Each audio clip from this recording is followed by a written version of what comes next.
Oh, man, am I pumped for today's show. That's the record company, Baby, I'm Broken. And those guys are coming in about 2 hours to perform live for us. Started out, I asked Mark Goodman, I'm like, what are you listening to these days? Mark Goodman from MTV, and he DJs all over the place for Sirius XM. He goes, you got to check out this band, The Record Company. And I've been hooked ever since. Then I tweeted the guys. They tweeted me back. Got a little thing going on Twitter. And then I said, hey, man, why don't you guys come in and perform some songs? I'm like, hell fucking yeah. Not many people know about it still, so we'll come in there and perform for you guys. In the Fishbowl? No, studio, whatever. So another studio we're going to wander into. So second day in a row with live music. So stick around for that. The Record Company, Baby I'm Broken, is one of the songs the radio's not really playing yet. Nice. They got a lot of cool songs. We got to go right to the phone, though. Amy Schumer is checking in from, I believe, Hawaii, right? Let me say good morning. Amy. Amy Schumer. Hi. Hey, what's going on? I have bronchitis. So, enjoy this. I finally sound like Burgess Meredith, like I've always wanted to. Oh, you sound good. And yeah, you sound great. I like it. I bet. I wanted to I miss you guys so much. I've been here for like a month, and I'm just homesick, and I just wanted to say hi. Wait, you're in Hawaii filming with Goldie Hawn, right? Yeah, I'm filming a movie with Goldie Hawn. Can you believe it? That is awesome. Sweet. I think she came out of retirement just to do a movie with Amy Schumer. I read that somewhere. I've actually sent people into retirement from this. Oh, my God. So are you not shooting for a while now? I have to... What'd you say? Are you not shooting for a little while until you're not sick anymore? No, we're shooting tomorrow, but we have a night call. Yeah. So I was like, I get to stay up late. But wait, I have to read you. Yeah. This is really funny. The National Enquirer. Okay.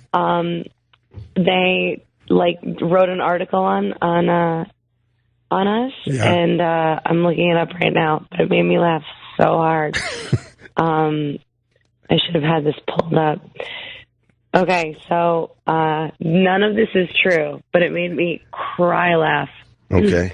It says, did you already pull it up? Because you guys are like so fast. I think we're pulling up, but there's a lot of things that come up when we Google your name these days, Amy. Really? Yeah. It's just like, Schumer's a fat cunt, and should we kill her? And they're like, okay, but how do we do it? Okay. So, I'm not sure which bullshit story you got. We got a few here, but go ahead. I have, this is amazing. It says, not to imply 35 years young, Amy Schumer's out of shape, but B-U-T-T. At age 70, her movie co-star Goldie Hawn admittedly nothing but buff. The adorable blondes in Hawaii filming a flick as mommy and daughter trigger giggles when wardrobe delivered identical vacation. Amy, hold on. Your phone is cutting out a little bit, Amy. Yeah. We couldn't hear you for like the last 20 seconds. Yeah, did you just jump in the pool with your phone? Yeah. Oh, my God, we can't hear sound Amy so Schumer. far. Amy, your phone is crapping out. Just at the good part, too. Yeah. Amy Schumer, live from Hawaii. Nothing? It's so hot in here. Can we put on the air conditioner? Let me tell our phones. Hold on. Yeah, you could lower the AC. I'm waiting to see if she comes back. I don't know. Just when it was getting good. Damn it. Something about Goldie Hawn. I know. I think they're playing mother-daughter, and then I think they delivered matching... I'm going to assume maybe matching bathing suits to the set. Hello? Amy, you back? Amy? She's still there somewhere. Wow. I hope she's still talking and has no idea.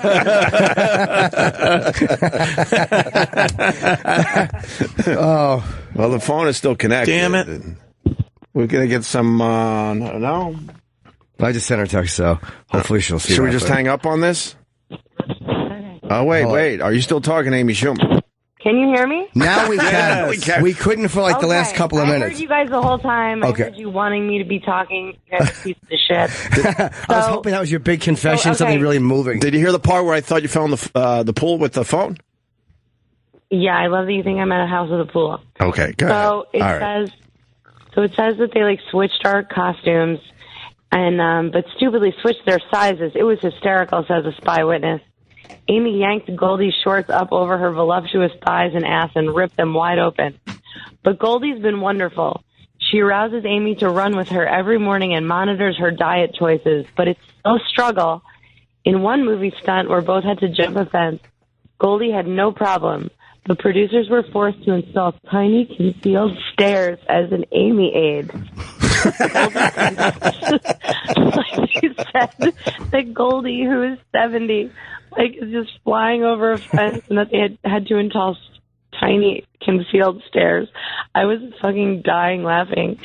So this is what's going on with me right now. I'm filming with a gorgeous 70-year-old woman, and my stunts involve concealed stairs. Oh my God! And the whole thing is just bullshit. Bullshit. Oh yeah, every second of it. But we were both crying laughing, and Goldie keeps sending me pictures of tiny stairs. She's very funny. What's going on with you guys? What's new? What is new? We're just doing the radio. It's summer. We're just fucking around. Today's my birthday.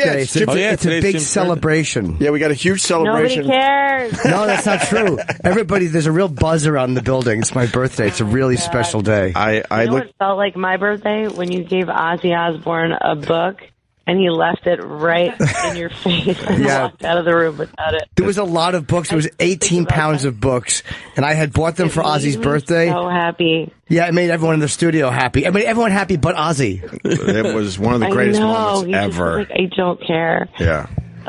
It's so good to hear you guys. It's like everyone here is so nice, and you get here and they're talking about what fire signs they are, and you're like, okay, great. But then 2 weeks. Oh, there goes the phone again, Amy. Damn it! There goes. You can hear me? Yeah, we can. Yeah. All right, something about fire signs. What's a fire sign? I don't even. We're probably going to get in October. Everybody hikes, babies hike. They'll you're hiking, and they're on your left, and a baby in a fucking diaper will just walk past you. Dogs. Everyone here stays outside. They don't watch TV. No one knows who I am, but everybody demands that you're outside all the time. I miss home. We miss you. So you just kind of hang out all day and just, I've seen all your Instagrams and you're just hanging on the beach with your sister walking around. It's kind of nice though. It's going to be a nice break. We go for a walk once a day, and they're and I'm sick, I'm coughing up and whatever, and they're having the time of their lives. I'm no, we're making bodies so that we don't atrophy. Right. But they're just, they went way overboard on the Daily Mail yesterday. They're Schumer with her amazing, and you're shut the fuck up, and then it's a picture of Blake Lively. I'm mad they never think maybe I'm pregnant, they're is that a baby? But they're no, she just had a whole bottle of wine. They know what's going on. It's hurtful. What was that video you tweeted from, or it was an Instagram of you and Kim from when you were kids? We're dancing? Yeah. Yeah. Oh, we used to have this all-girl high school competition called Red and Blue, and it was Color Wars, and there was a dance. It seems very sort of racist and scary now that I think about it, but yeah, and we were practicing in the kitchen, and our mom wasn't big into bras. I got X-rays because I've been sick, and they're "Are you wearing a bra?" And I'm that doesn't ever happen. And they're oh, okay. But yeah, so we just like put bras on over things because we're going to be bouncing around.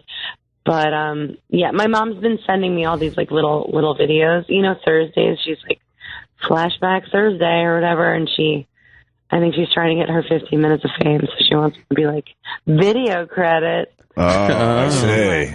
Mom's sending out the videos from when Amy was growing up with her sis. Does she have a lot of stuff? I have no videos of me from when I'm a kid. I have zero videos. I know. I'm so grateful because we've all seen like Tiny Koresh, which you were, and it's like, if I want to like walk through his memorial service, I'll just go to Waco. You were the most frightening looking kid I've ever seen. Wait, what's the book that has your like school picture and you're wearing the child molester glasses? Oh, that was it's either Happy Endings or I might have been my first endings? One. I might have been, yeah. When you're peeing on the flowers. Oh no, that's I Hate Your Guts. Right, I Hate Your Guts. It was I Hate Your Guts. I mean, it's just like was a full life ruiner to see that photo. Well, he had a nice cowlick growing up, Jimmy. Yeah, it was really bad. Yeah, very nice cowlick. I think that's what he focused on. Like, that was the least of his problems. Yeah. Did you guys hear this week I was nominated for 6 Emmys and also 2 rapes? Wait, I heard about that. I didn't hear about 6 Emmys. I heard about a couple of them, and I certainly didn't hear about the other nominations. Congratulations. Oh, yeah. Everyone's like, I mean, yeah, it's like not too big to fail. They're like, too fat to rape. Schumer claims. I'm like, okay. They're like, and congrats on your Emmys. I'm like, oh my God, thank you so much. I'm nominated in the same category as Lemonade.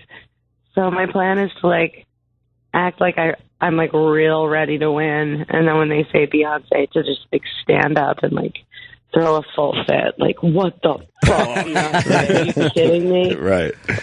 So I deserve it. But enough about me. Are you? What's going on with you guys? Are you enjoying this level of fame, Amy? It seems a bit on the crazy side. I mean, you know me. I'm like I'll like ride a bike around and eat a scone and like. No, and people in Hawaii don't give a shit. They for real don't. They like don't have televisions. I'm serious. They're just like no one. Like people don't know who I am here. Someone was like, they're like, do I know you? And I really was like, oh, I'm famous, you know. And they were like, oh no, you like I saw you at Target. You were riding like a motorized wheelchair, and I was like, oh yeah, I guess that's what it's from. But yeah, they don't care here. They just like they're like the wind is good today.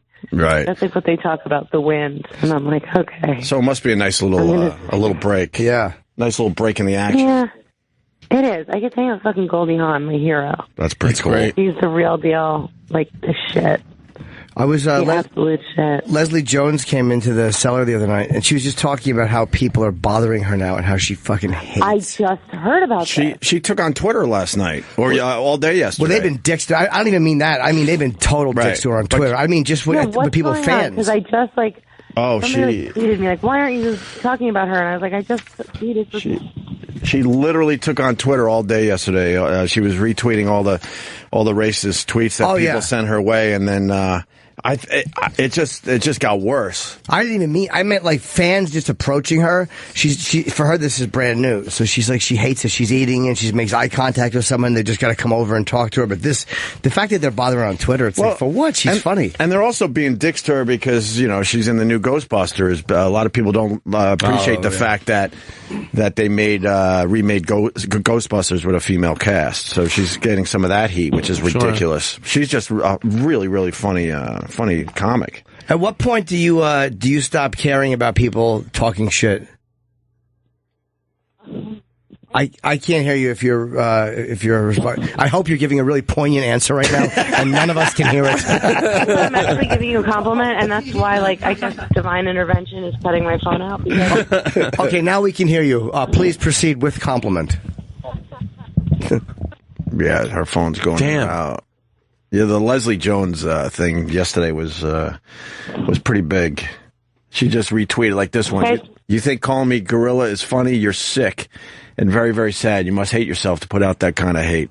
So she went after everybody yesterday with the racist tweets that they were sending her. Yeah, there's no reason for it. It's just, she's just a funny, aggressive stand-up. Like, what the fuck did she do? She didn't do anything to deserve. She was pretty damn funny in the Ghostbusters movie. She just kept working her ass off. No question, funny. Like, such a strong point of that movie. We're laughing because we can barely. I heard you say such a strong comic. I heard. Yeah. She's responsible for so many of the laughs in that movie, and you know what? It was like, honestly, I really hate to say this, but I learned a lot from Jimmy, because when I would get heckled, I would just be like, "Fuck you!" Like, I hope you're. Oh boy, there goes the phone again. You say we lost you at you say when you get heckled, you would just go, "Fuck you! I hope you're whole." Oh, okay, well, good. Maybe that's like the Lord looking out for me. But what I'm saying is, when you would get heckled, they'd be like, "Jimmy, like, you're gay," and you'd be like, "You're probably right, sir." Sir, I called him dad. I learned from that. Yeah. So on Twitter, when people are like, I don't know, you're like a fat idiot, and like you want it, like to take everyone's guns and like shoot it up your pussy. I'm like, I'm just like, oh my God, I hadn't even thought about that. Like, thank you so much for that pitch, you know? Yeah. Like, I kind of meet it the way that you do for most of the time. And I just like to correct spelling errors because those people are always the worst spellers. And it's just like, you know, I went to state school. I'm not brilliant, but I like to be like, oh no, it's you are gonna get raped. You know what I mean? Well, it's the only way to handle it because you can't, if you come back angrily, like there's too many of them and it's not important enough to get that angry about it. It's more fun just to. And they're sad. Like, I mean, something's funny. Like that website, What Would Tyler Durden Do? Like, I like some of those sites. They really, even when they write about me, like, I'm like, it's good writing. But then there are just like trolls where you're just like, I want to like go find you in the basement and just like hug you and be like, I'm sorry. I'm sorry about your mom and about everybody you're going to school with. You know, I seriously feel bad for them. I have no anger. You know? Yeah, most of the time, and it's funny too, I've actually gone back and forth with some of them, and then they wind up writing you, and they go like, hey man, I'm a fan, or like sometimes things don't get translated, they tweet something, and I think it's kind of shitty. So I send them a DM, and they write back. They're like, no, I'm a fan. Yeah. Like, a lot of times they're not even saying it in the tone that it seems like they are. And then they get excited that you wrote them back, too. Holy shit, I can't believe you wrote me back. I'm a big fan. I'm sorry. Oh, yeah, my they're God. not even being dicks half the time. I don't know. Right. It's a weird world. But, and then also, sometimes they're like, you know what? Like, I just don't like your fucking face. And I'm like, you know what? Like, that is your right. And sometimes I don't like people's faces.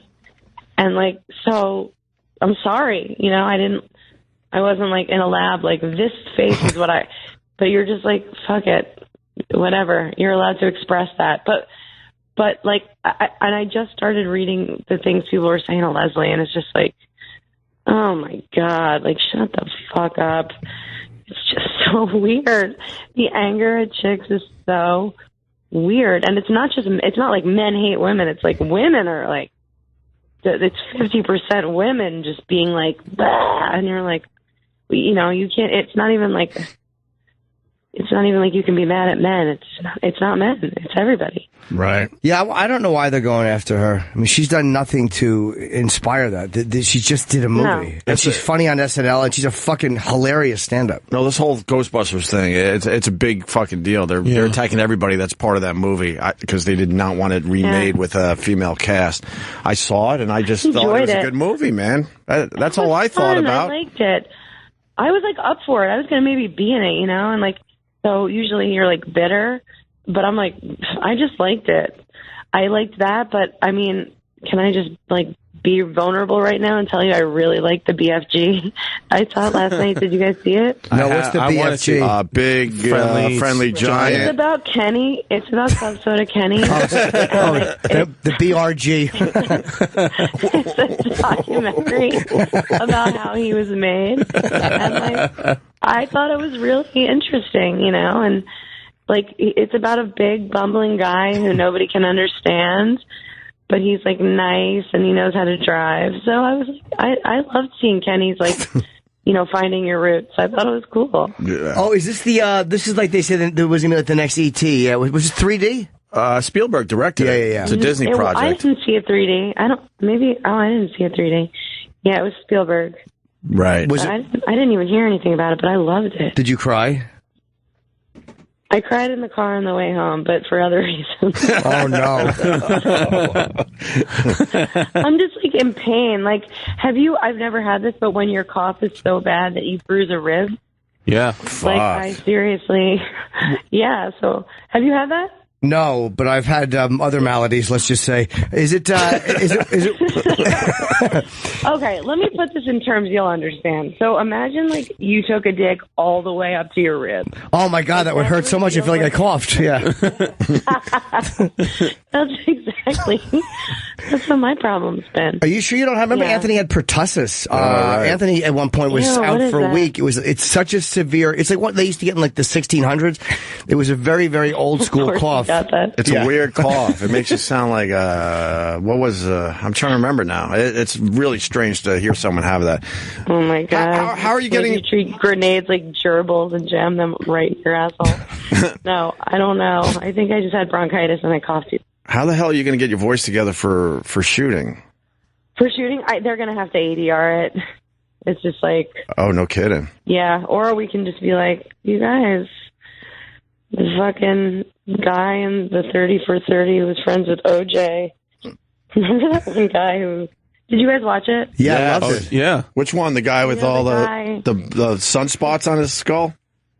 No, he was a black guy. Oh, maybe he did. You're talking about the black guy that talked like that. Oh, OJ's. Yeah. Oh, man, The one who said that they, like, pulled a gun on him, and then he, like, stepped in front, like, kill me instead. Yeah. That's how I feel like I sound like. Yeah, it's high school. And wait, one more show. I binge watched because I was sick. The Night of. On HBO. Yeah. What's the Night of? I know it seems slow, but like it's so good. And if you love The Wire, you know Michael K. Williams is on there. Like, is it based on a true story, or did they make that up? No, I don't even know what it's about. And I hate them. Like, I wish it was because it's like I don't want that to happen to someone, but. Yeah, I'm like, oh, it's not real. Yeah. I don't know what it's about. It's on HBO. It's about this Indian kid who takes his dad's taxi out for like a joyride, and then a girl gets in the back, and that's all I'll tell you. Okay. Oh, shit. Yeah. Ooh, what a teaser. Yeah, that was pretty good, tease, right? My God. Thank you. Is that Chris Distefano? Yeah, that's me. I should have introduced you and said who's in the room today. Chris Distefano. How are you? Hi, Amy. Good. How are you? Hi, honey. Hi. Really good. My voice sounds amazing. I'm getting a lot of offers. Oh, sure, yeah. It's a bit sexy. I'll throw an offer out. Amy's got the sexy voice happening. Thank you so much. Very sexy. Beautiful voice. Hi. Always have. Thank you, Rhea Perlman. It's over for me. Have you missed any shoots yet? Like, have you missed any days or no? I did. Ooh. I did. I've never had to do that. I never missed a day of my show. I never missed anything. But I missed a day. You're probably working too hard. Insurance days. Right. You know? Which means you have to make it up, I guess. Yeah. I just like throwing around my showbiz knowledge. If you miss a day, you have to make it up. Yeah, look at you. Make it up. Wow. Ooh. Excellent entertainment. Is that you? What's going on here? How's the relationship? Is it good? Oh, just so good. Never a problem. All smooth sailing. No obstacles. I saw on your Instagram that where they put like handsome escort or something like that. Oh, that's my brother-in-law. Yeah, no, I know. I just thought it was funny that. Oh yeah. Yeah, no. Yeah, it's like seriously, you get photographed with anyone, and they're just so funny. I don't know. You know, every picture that comes out of me, they're like an inspiration. You know, they're just like, look at this fucking sack of shit willing to walk on a beach. Like, it's always like, you can't ever be like, Schumer's wearing a bathing suit. They're just like, this fucking pile of dirty styrofoam cups is walking on the beach. You know, like, I'm good for her. You don't like when you don't like when you put on a bathing suit and they're like, oh my God, she's inspirational. Like you're just trying to go in the water. What a brave soul. Yeah, just like they really talk about me like I'm just like a burn victim. Like, wow. She's out there and she just doesn't care that she's making people throw up in bags. Like, sounds exhausting. Like, Jesus. Sounds fucking exhausting after a while. It's stupid. It's just whatever. I'm just like, yeah, like this is how it's going to look, you know? Yeah, whatever. I just, like, I'm paranoid now, though. I'm just, like, walking around, and I'm like, who's the thing? But it's just, it's like, what are they going to catch me doing? They're going to catch me doing the shit everyone knows I do. I'm going to be eating a scone, walking really slow. My heart rate will be at 72. And I'll be dressed like shit, and that's it.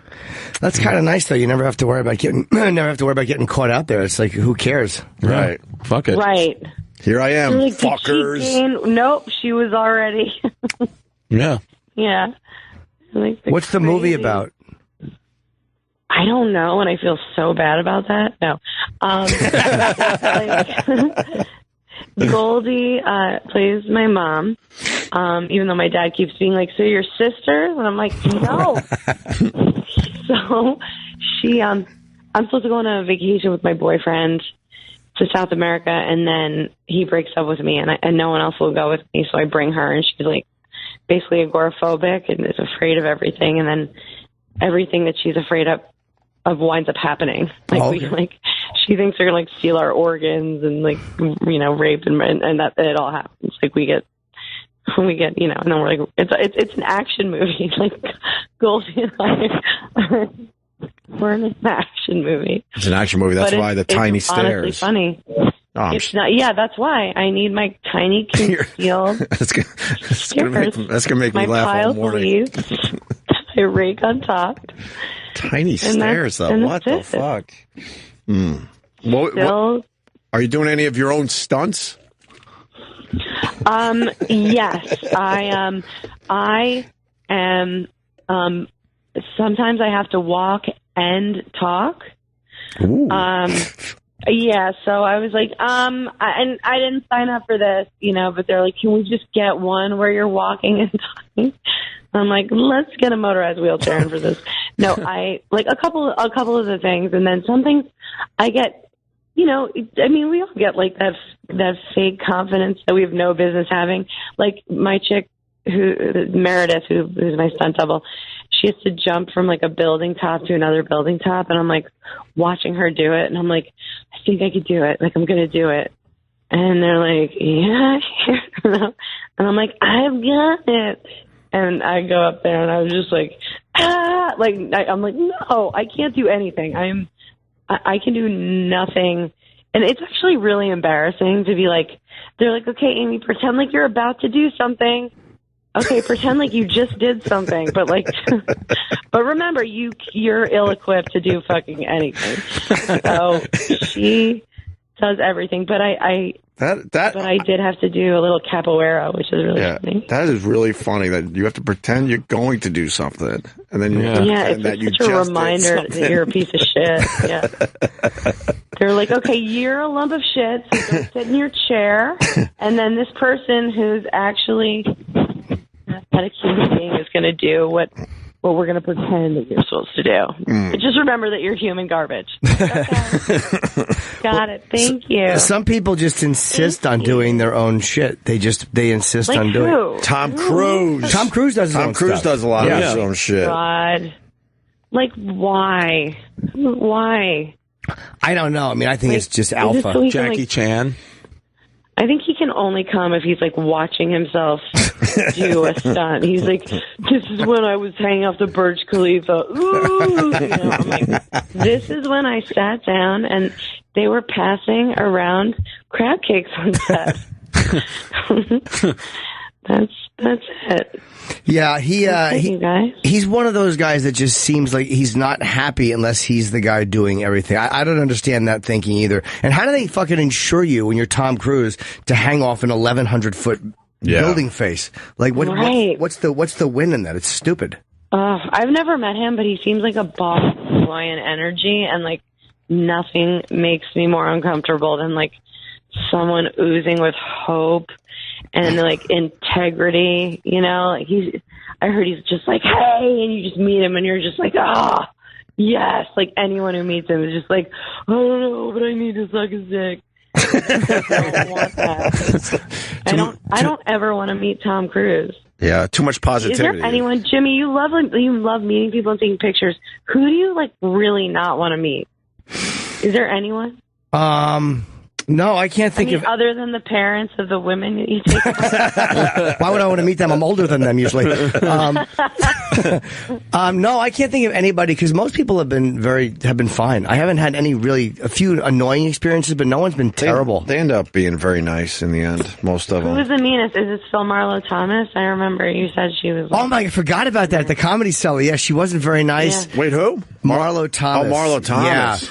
Yeah. Paris Hilton, I would say, was the least pleasant, and she wasn't even mean. She wasn't even mean. She was unpleasant. What? Oh, she was the worst. We interviewed her, and she just wasn't particularly nice, but that wasn't that bad. She was probably the worst. Yeah. There's just some people you're like, I just hope I never am sharing oxygen with you. Just like, please. Well, you hope that they're avoid that elevator. Well, have you had anybody that you ran into that wasn't what you wanted? yeah, like, I guess everybody my whole fucking life. Like, okay, Goldie delivered. Like, you're just like, she's one of those, like Tilda Swinton, I was just like, oh my God, do doves just like land on you? But who sucks? Like, who fucking sucked to me? God, like, I'm honestly thinking of so many people. I'm like, which one was the worst? You don't want to call just one out. Well, how about you call a group out? How has someone been shitty to you? Oh, you know who I want to call out? My favorite thing to do? How rude Jenny McCarthy was to Tara Reid.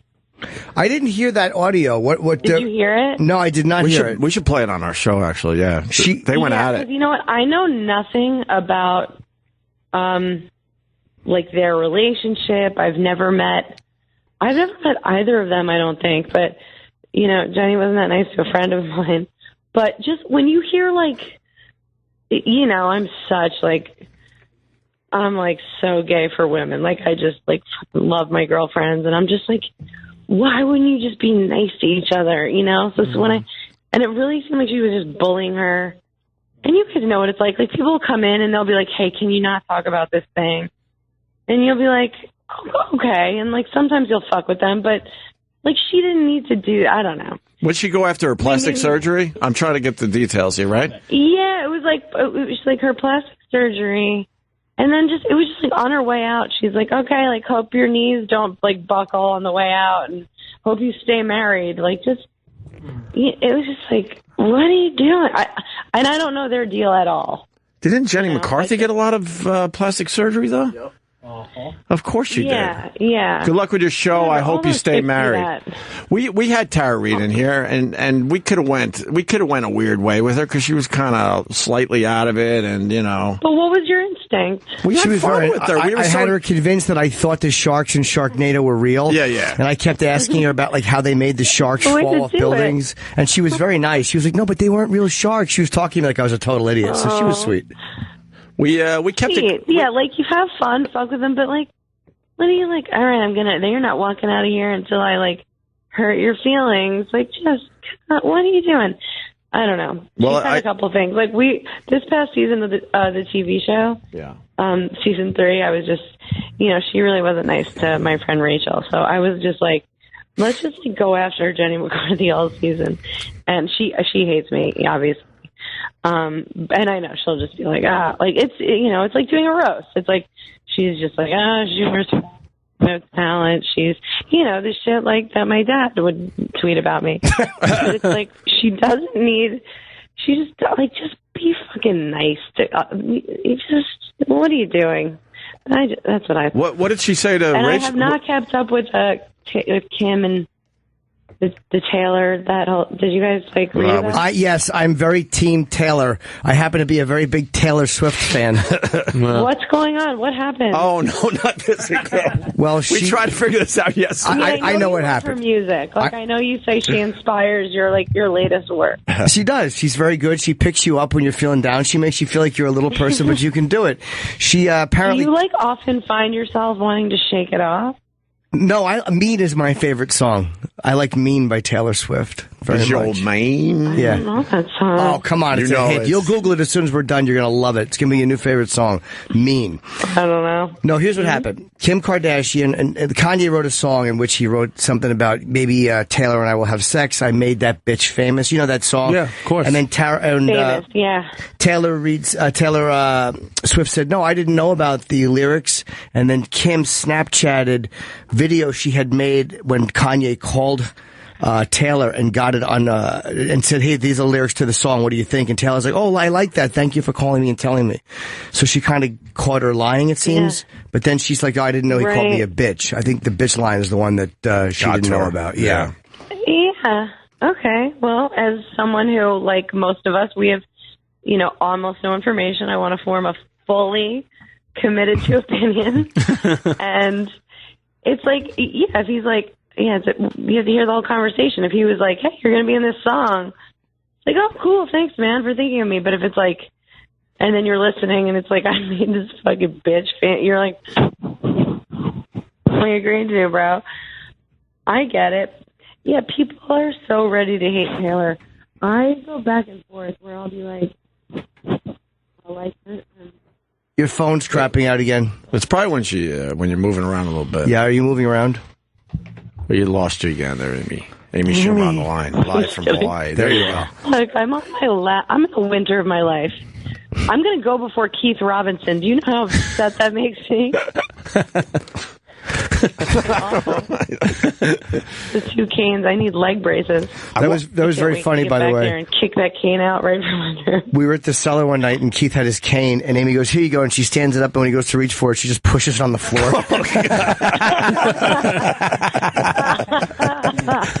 Oh man! You only get moments to like make yourself proud, like that. Yeah. Oh God, I can't wait to. I got to ask you, what did Jenny McCarthy say to Rachel that got you all hot and bothered? And you? Oh well, she had this show on Showtime. It was called like Dirty, Sexy, like Funny, or something like that. They have to like give these women just show names like periods and punchlines, and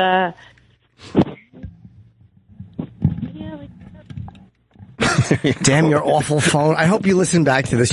Now we cannot hear you at all. After Dirty Sexy period, it dropped out. If it was anyone else, we would have so hung up by now. Like, wait, you're coming in and out again. Oh, Amy Schumer. Amy. We can't hear anything you're saying. I can't hear anything you're saying. Not hear me? Now we got you. Yeah. Oh, okay. So what did she say to Rachel? Anyway, she had this show, and it showcased different female comics in Vegas, and she got Rachel kicked off of it, and it was because and Rachel would be very annoyed that I was telling this story, because she doesn't want to make a big deal about it, but it's the truth is that they kept writing intros for Rachel, like things like we introduced is like, this girl sucks dick all day, and Rachel's like, oh, you know what, like I've been a comic for like 15 years. I've worked like really hard. Can you just can we write my intro together and we'll make it funny, but it just won't be that, or like right. This Jew like fucking gurgles cum, and she's like, would you mind? Or maybe not. And she just like, because she wanted her friend to be on the show, but they put Rachel on instead, so she was mad. So Jenny got her fired off the show. So Rachel was in Vegas to do this Showtime taping, and like she didn't even get to do it. And Jenny she just wasn't nice to her. And Rachel is such a nice girl. She, she's fucking hilarious, and she's my best friend, and so, and Rachel's so not a bully or whatever, but when some, like you guys, when somebody fucks with your friend, you want to be like, hey, no, that's not cool. You did that. So, I just went after her just on my show. We would just make little jokes like, oh, remember when Jenny told us not to have our kids vaccinated because of autism, and then lied about it, wasn't that fun? And just things that she later was like, oh, I didn't really say that, and you're like, you wrote a book. Yeah. But yeah, so anyway, that's why I don't know Jenny. I've never met her. I'm sure she can be charming when it behooves her, but be nice to other women, especially other women in this disgusting fucking business. True. That's all I can say. Yeah, there's no reason to fuck with another comic. I mean, there's no reason. Leslie and I aren't best friends, but when I heard people were fucking with her, I'm just like, what? If you fuck with her, you fuck with all of us, Well, she doesn't do anything other than, it's not like she's out there making a political statement that people don't agree with and just don't know how to express their dislike of. She's literally just doing her fucking a dumb movie and doing SNL, and people are mad at her for that. Yeah. That doesn't make any sense at all. Kind of ridiculous. Yeah, it's like, what do you guys want? What do they want? Do you guys want Giselle and fucking Carly Kloss to do cop movies? Or no, and they're like, no, we don't. Do you want women to do nothing? Let the women who are funny, who can make people laugh, and maybe they don't make you laugh, but they make enough people laugh that they're making money, and they are making people laugh. Yeah, like, you just don't have to watch it. Like, watch whatever you want. Watch Superman versus fucking Spider Thor. Spider Thor. It doesn't have to be for you, but why are you mad that it was made? I think you're making how many dog shit movies are out there? You're going to be mad about a little fucking Ghostbusters remake? I think you're making a really good point. I mean, everyone has the right to dislike something, but it's the level of hate that it brings out in people. Yeah. I don't understand that, and I wish somebody would explain that to me. I'm not saying you shouldn't be able to dislike. Of course you should. But the obsession and the level of hate is off the fucking charts. Shit, but I don't find a way that I want to communicate to this person. I want to go out of my way to be like, I hate you. I'm going to threaten you. But luckily, we don't know anyone like that except for Kurt Metzger, who's our friend for some reason, even though he's very mentally ill. Yeah. Who wants to go out of their way to try and hurt people's feelings. It's just so weird. Kurt's the kind of person. We try and hurt our friends' feelings. Kurt's the kind of person who's going to wind up having an argument in a bar one time and biting off 2 of someone's fingers. Wow. That's the type of incident Kurt's going to have. It's just going to be a rage-fueled thing, and he's just going to have his one rotten moment. Grab the guy's hand and just bite fingers off. I really want to be on the receiving end of those fingers.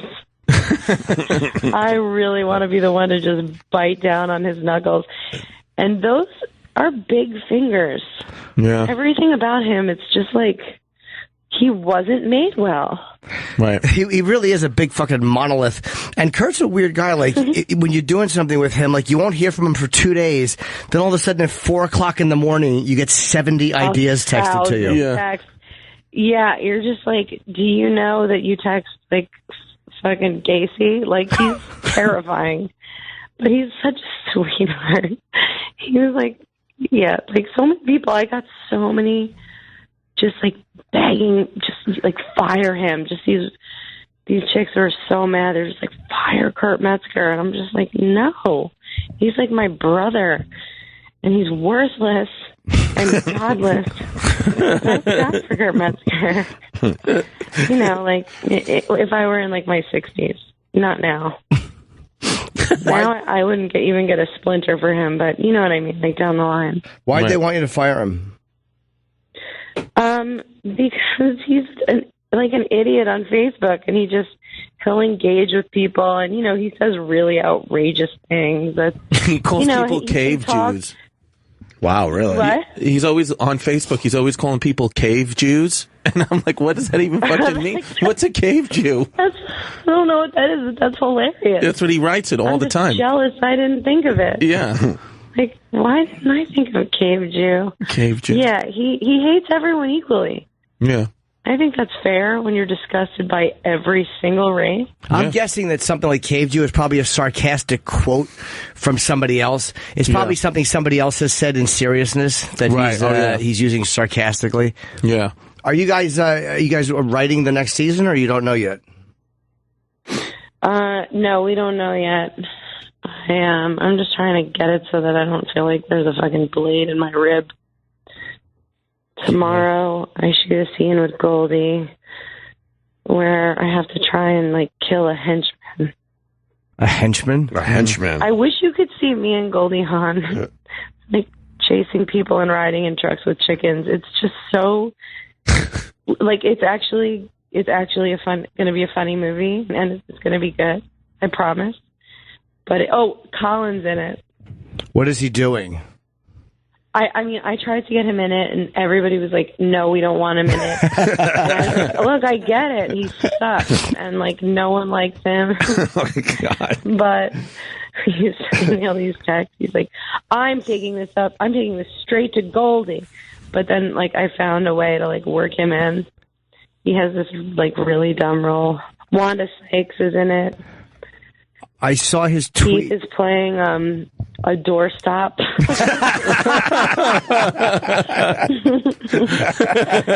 Wearing tailcoats. Yeah, I saw Colin's tweets from Hawaii.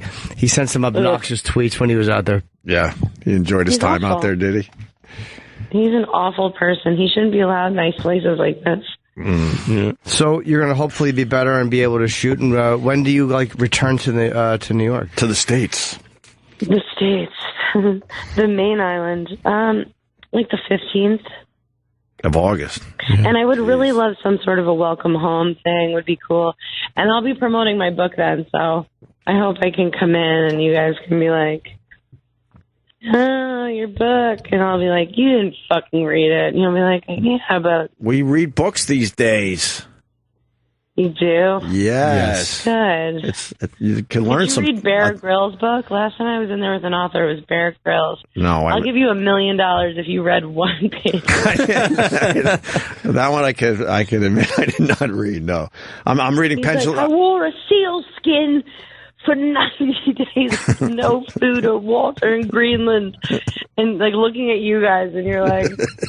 Okay, you see any good movies lately? we didn't care about his book. Is that what you're saying? Yeah. He was just in here. He was talking about. I love page 70. He was. You're in a whale's mouth. He was just in here with Juliana Huff, and what was he promoting? His show. And he was talking about how he slept in a camel's carcass, right? Yeah. Yeah. Oh, you don't like sleeping in dead shit. I like the guy. What did he have any sexual tension with Julianne Hough? It was a little. There was a little energy there. He's a married man, but she's quite the looker. She's very sexy and very nice. He's like, you look like you have hypothermia. I don't even know if he has an accent, but he does. Yeah, a little bit. He's like, here. I really would like to picture the two of them having sex. Is she the one with one leg? No. Oh. No, that's Heather Mills. Heather Mills. Okay. Julianne Hough is yes. Did you have a joke about that, Jimmy? Yes. I'm sorry to do that to you, but what was it? I don't remember. I haven't done it in many years. I think I did it for HBO, and I don't think I've done it since 2007. But it wasn't kind. So funny. It was horrible. Something hop, hop, hop was the punchline. That's what I remember. It was hop, hop, hop. I grossly remember all of your jokes as right now. O&A fans are like, that's why you stole Patrice's soul. And I'm like, fucking asshole. You think I'm gonna... I caught that that from 1997 where he did a street joke. I wasn't watching TV in Montreal that night, believe it or not. Can you believe I missed that one set of the fucking Just for Laughs festival? And that we had both heard a similar sex act.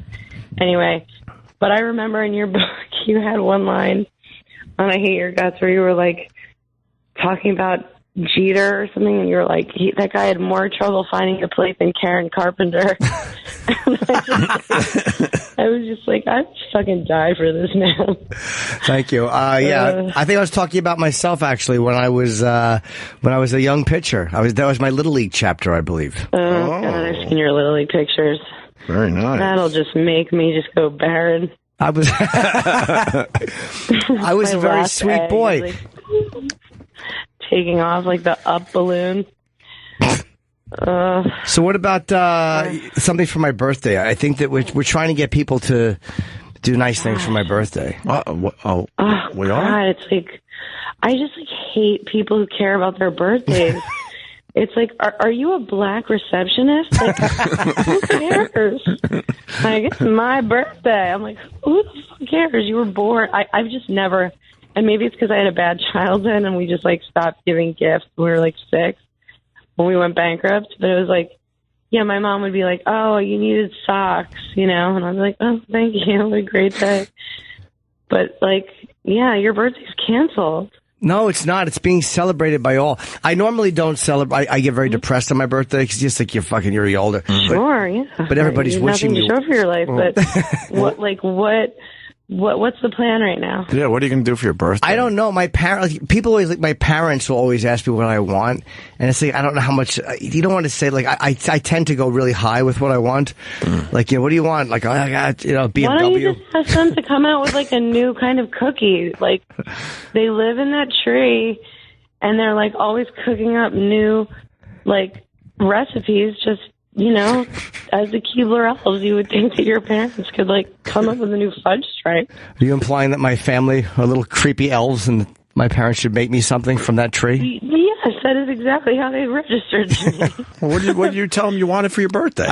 Amazon gift card. Like, I don't want anything. I want to tell them nothing. I don't want a gift at all. But it's like hard for parents. They don't know how to do that shit.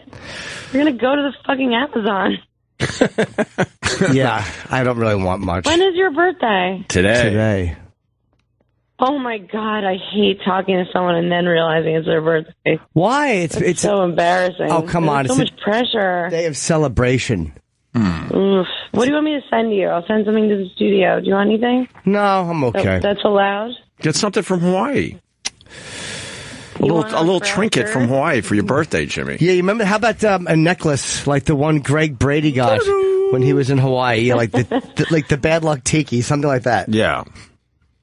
Oh my God, I'm gonna get you a fucking necklace from Home Depot, and you know what to do with it. Yeah, I certainly do. And make sure you send the ladder with it, and I'll find an appropriate wrapper. Oh my God. Yeah, no, I don't want anything. All right, you guys, I'm going to go try cutting myself. But thank you for talking to me. I miss you so much. Oh, we miss you. And that's so nice talking to you. Say hi to Linz and your million kids. They have invented something called the pull-out method. I only got two. I want to let you know about that. I got two. I think we're good. We might have a third. Yeah. Who knows? And Kenny, congrats on your movie. I'm so excited. And, you know, Roald Dahl has always been one of my favorite authors. He's not in here. I'm so proud of you. He's not even there. No, he's outside. He's listening though. He's listening. He's coming in now. So say hi to Kenny before you leave, Amy Schumer. Here's Club Soda Kenny. His mustache. The star he still has his mustache. The star of BFG, man, is in studio. The star of go see Kenny's movie BFG. Amy. Hi, honey. Hi. More importantly, people should go and see you during your world tour. Oh, my world tour. That's right. Yeah, coming up next month. It's the world. It's like London. No, you're going to like Denmark and Norway. Yeah. You're going to a lot of places, and then you're going to back it up with your U.S. tour. Ooh, Kenny. Right. You know, thank you. All preceded by your book tour. Oh my God, you're right. What about her magazine covers coming out? She's got magazine covers. Yeah, all the magazine covers you've been on lately. Kenny, I want you to read my book. I will. Will you really? Yeah, if I get it for free. No, it's like $10. That's a lot of money. All right, I'll get you a book. Okay, and please autograph it. And I want you to send me the parts that make you cry. Okay, no problem. All right, I miss you guys. All right, have fun in Hawaii. Feel better. Yes, Amy Schumer. All right, feel bye, better. Guys. Bye. See you back. Thank you, Amy. Amy, live from Hawaii there. That was a nice little surprise. Nice way to start the radio show. I didn't know that hour flew by. I didn't know she had an issue with Jenny McCarthy. Oh. Yeah, I didn't know that. Jenny McCarthy. I've never met her. I mean, I met her once. I don't know her. Where's that audio? I want to hear it now. We were going to do it yesterday. I guess Tara Reid came in. Was she promoting Sharknado? Yeah. Why didn't she come in here, by the way? Because she only had Friday and you were off. Oh, all right. So she wanted to do our show again, I hope. She had a good time with us. We fucked around with her a little bit, but it was very nice. It was good-natured. And then what? This is the clip where she walks out? Yep. Eric? Yes. Are you all right over there? Yeah, I was just queuing up. Did you almost puke or shit your pants on the way in today, I heard? Shit my pants. Did you really? Almost. Why? I was disappointed I didn't have a better story for you coming in. Wait, You look thinner. Wait, the rumor is you can't sit down today. Is that true? It wouldn't be good. Why? Why? My stomach has not been good since I... Since what? Since 2011? Sorry. Wait, you feel like you can't even sit down today? This is going to be a weird fucking show, boys and girls. No, here's the problem. You can poke my stomach all you want. It's just that I can't go anymore. Like, my body's still trying to go, but I have nothing left to give. What'd you eat? What'd you do, juice cleanse? No. I just had... Why would you suggest Sorry, that? I stepped on that. No, I had I had beef stew yesterday. Some fucking goulash with some egg noodles. Who the fuck has beef stew in the middle of summer? What are you in the first? What are you with the fucking Middle Ages? Who has beef? No, I have a period? crock pot and it's delicious. Yeah, but it's summer. Right. How about something? Fucking Lord Tyrion. How about a lighter fare? No, something a bit lighter and citrusy. beef stew with noodles. I had porridge and beef stew. Yeah, I love beef stew too, but not in July. A nice piece of chicken might have been the way to go. But and what do you think got you? A little food poisoning? No, I don't think food poisoning because I don't feel sick. I just know I'm constantly going, and it was not a fun ride getting stuck in tunnel traffic. And did you shit your pants on the way in? No, I didn't. Bit? I little leakage? Nothing. No. Little slight blast that you thought was a fart? You know when you get those convulsions almost, like your stomach's kind of heaving and you're moving without your control? Yeah. Yeah, so I was texting Travis. I'm like, this may not end well. So why don't you sit down? Give it a try. If I do... Please sit down. No. You're making everyone nervous. Sit down. Just sit down. Eric, it's a long show. So. Yeah, just take a seat. Let's see where you're at. I'm good. I'm doing the George Foreman right now.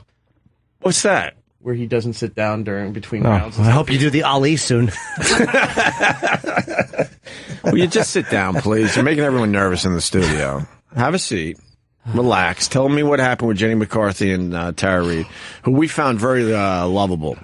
Little airheady, not going to lie to you, but we. All right, you're sitting down now. How's that feel? Not good. Why? Why? What do you that was the chair that answered.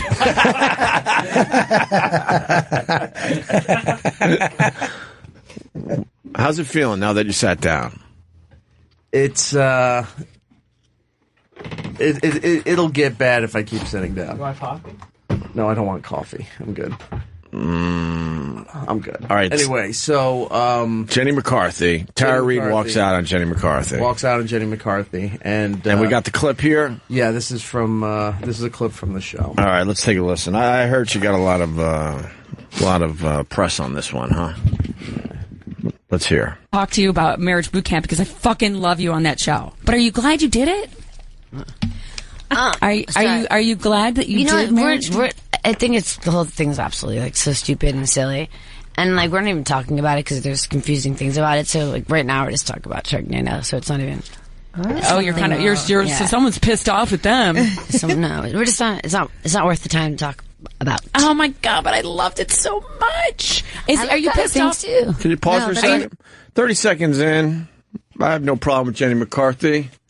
And Tara Reid seems a little out of it. Just a little observation as we move through this. And it's hard when you ask somebody something that can be interesting, right? And they just totally shut you down.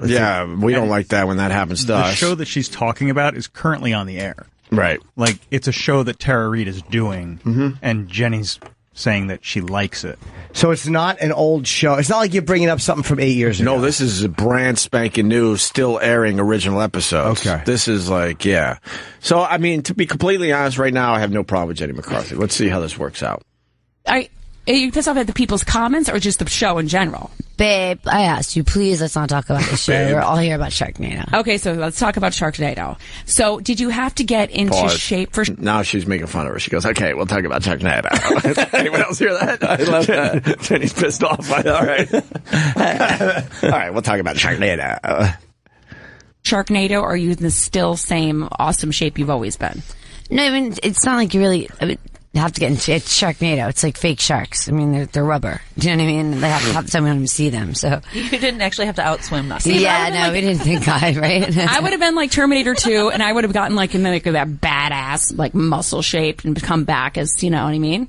So I didn't know if you try to like diet or work out or get into. No, I mean, I do the same thing. I do yoga during the week, and you know, like I climb by my house, you know, but nothing crazy, nothing strenuous or anything. But now, people talked about your surgeries before. Are you still going through surgeries, or are you past them? No, I haven't had any surgery for a while, Jenny. That's awesome. Yeah, you too. And I'm glad that you've been kind of open about it, because I hate when people, you know, say, no, I've never done anything, and you've been kind of pretty open about things going wrong, but it's... Hi. Hi, Tara. I'm here. Oh, okay, good. I thought you were talking to somebody else. So you look great now. So you're good and done not moving forward with plastic surgery. I think I've made that clear like about 100 times. I know. I didn't hear that 100 times. I'm so sorry. Maybe you only read the bad things, but I've been made that really clear so many years. But so does it read what you want to read? But I think, it was really nice talking to you, and really good luck with your show. And good luck to you too. And I'm so excited about Sharknado, and I hope you stay married. And I hope that you stay married too. I'm sure he's a nice guy. I will, and I hope your knees get a little wobblier than they already are. So I think my knees. Oh yeah, I hope your tits get even nicer because they're amazing. Same guy did mine, right? Thank you. Same Yes, guy. Fantastic. Yes, same guy. I'll always use your advice. You're the best. Bye. Love you, Tara. Good luck with Sharknado 18.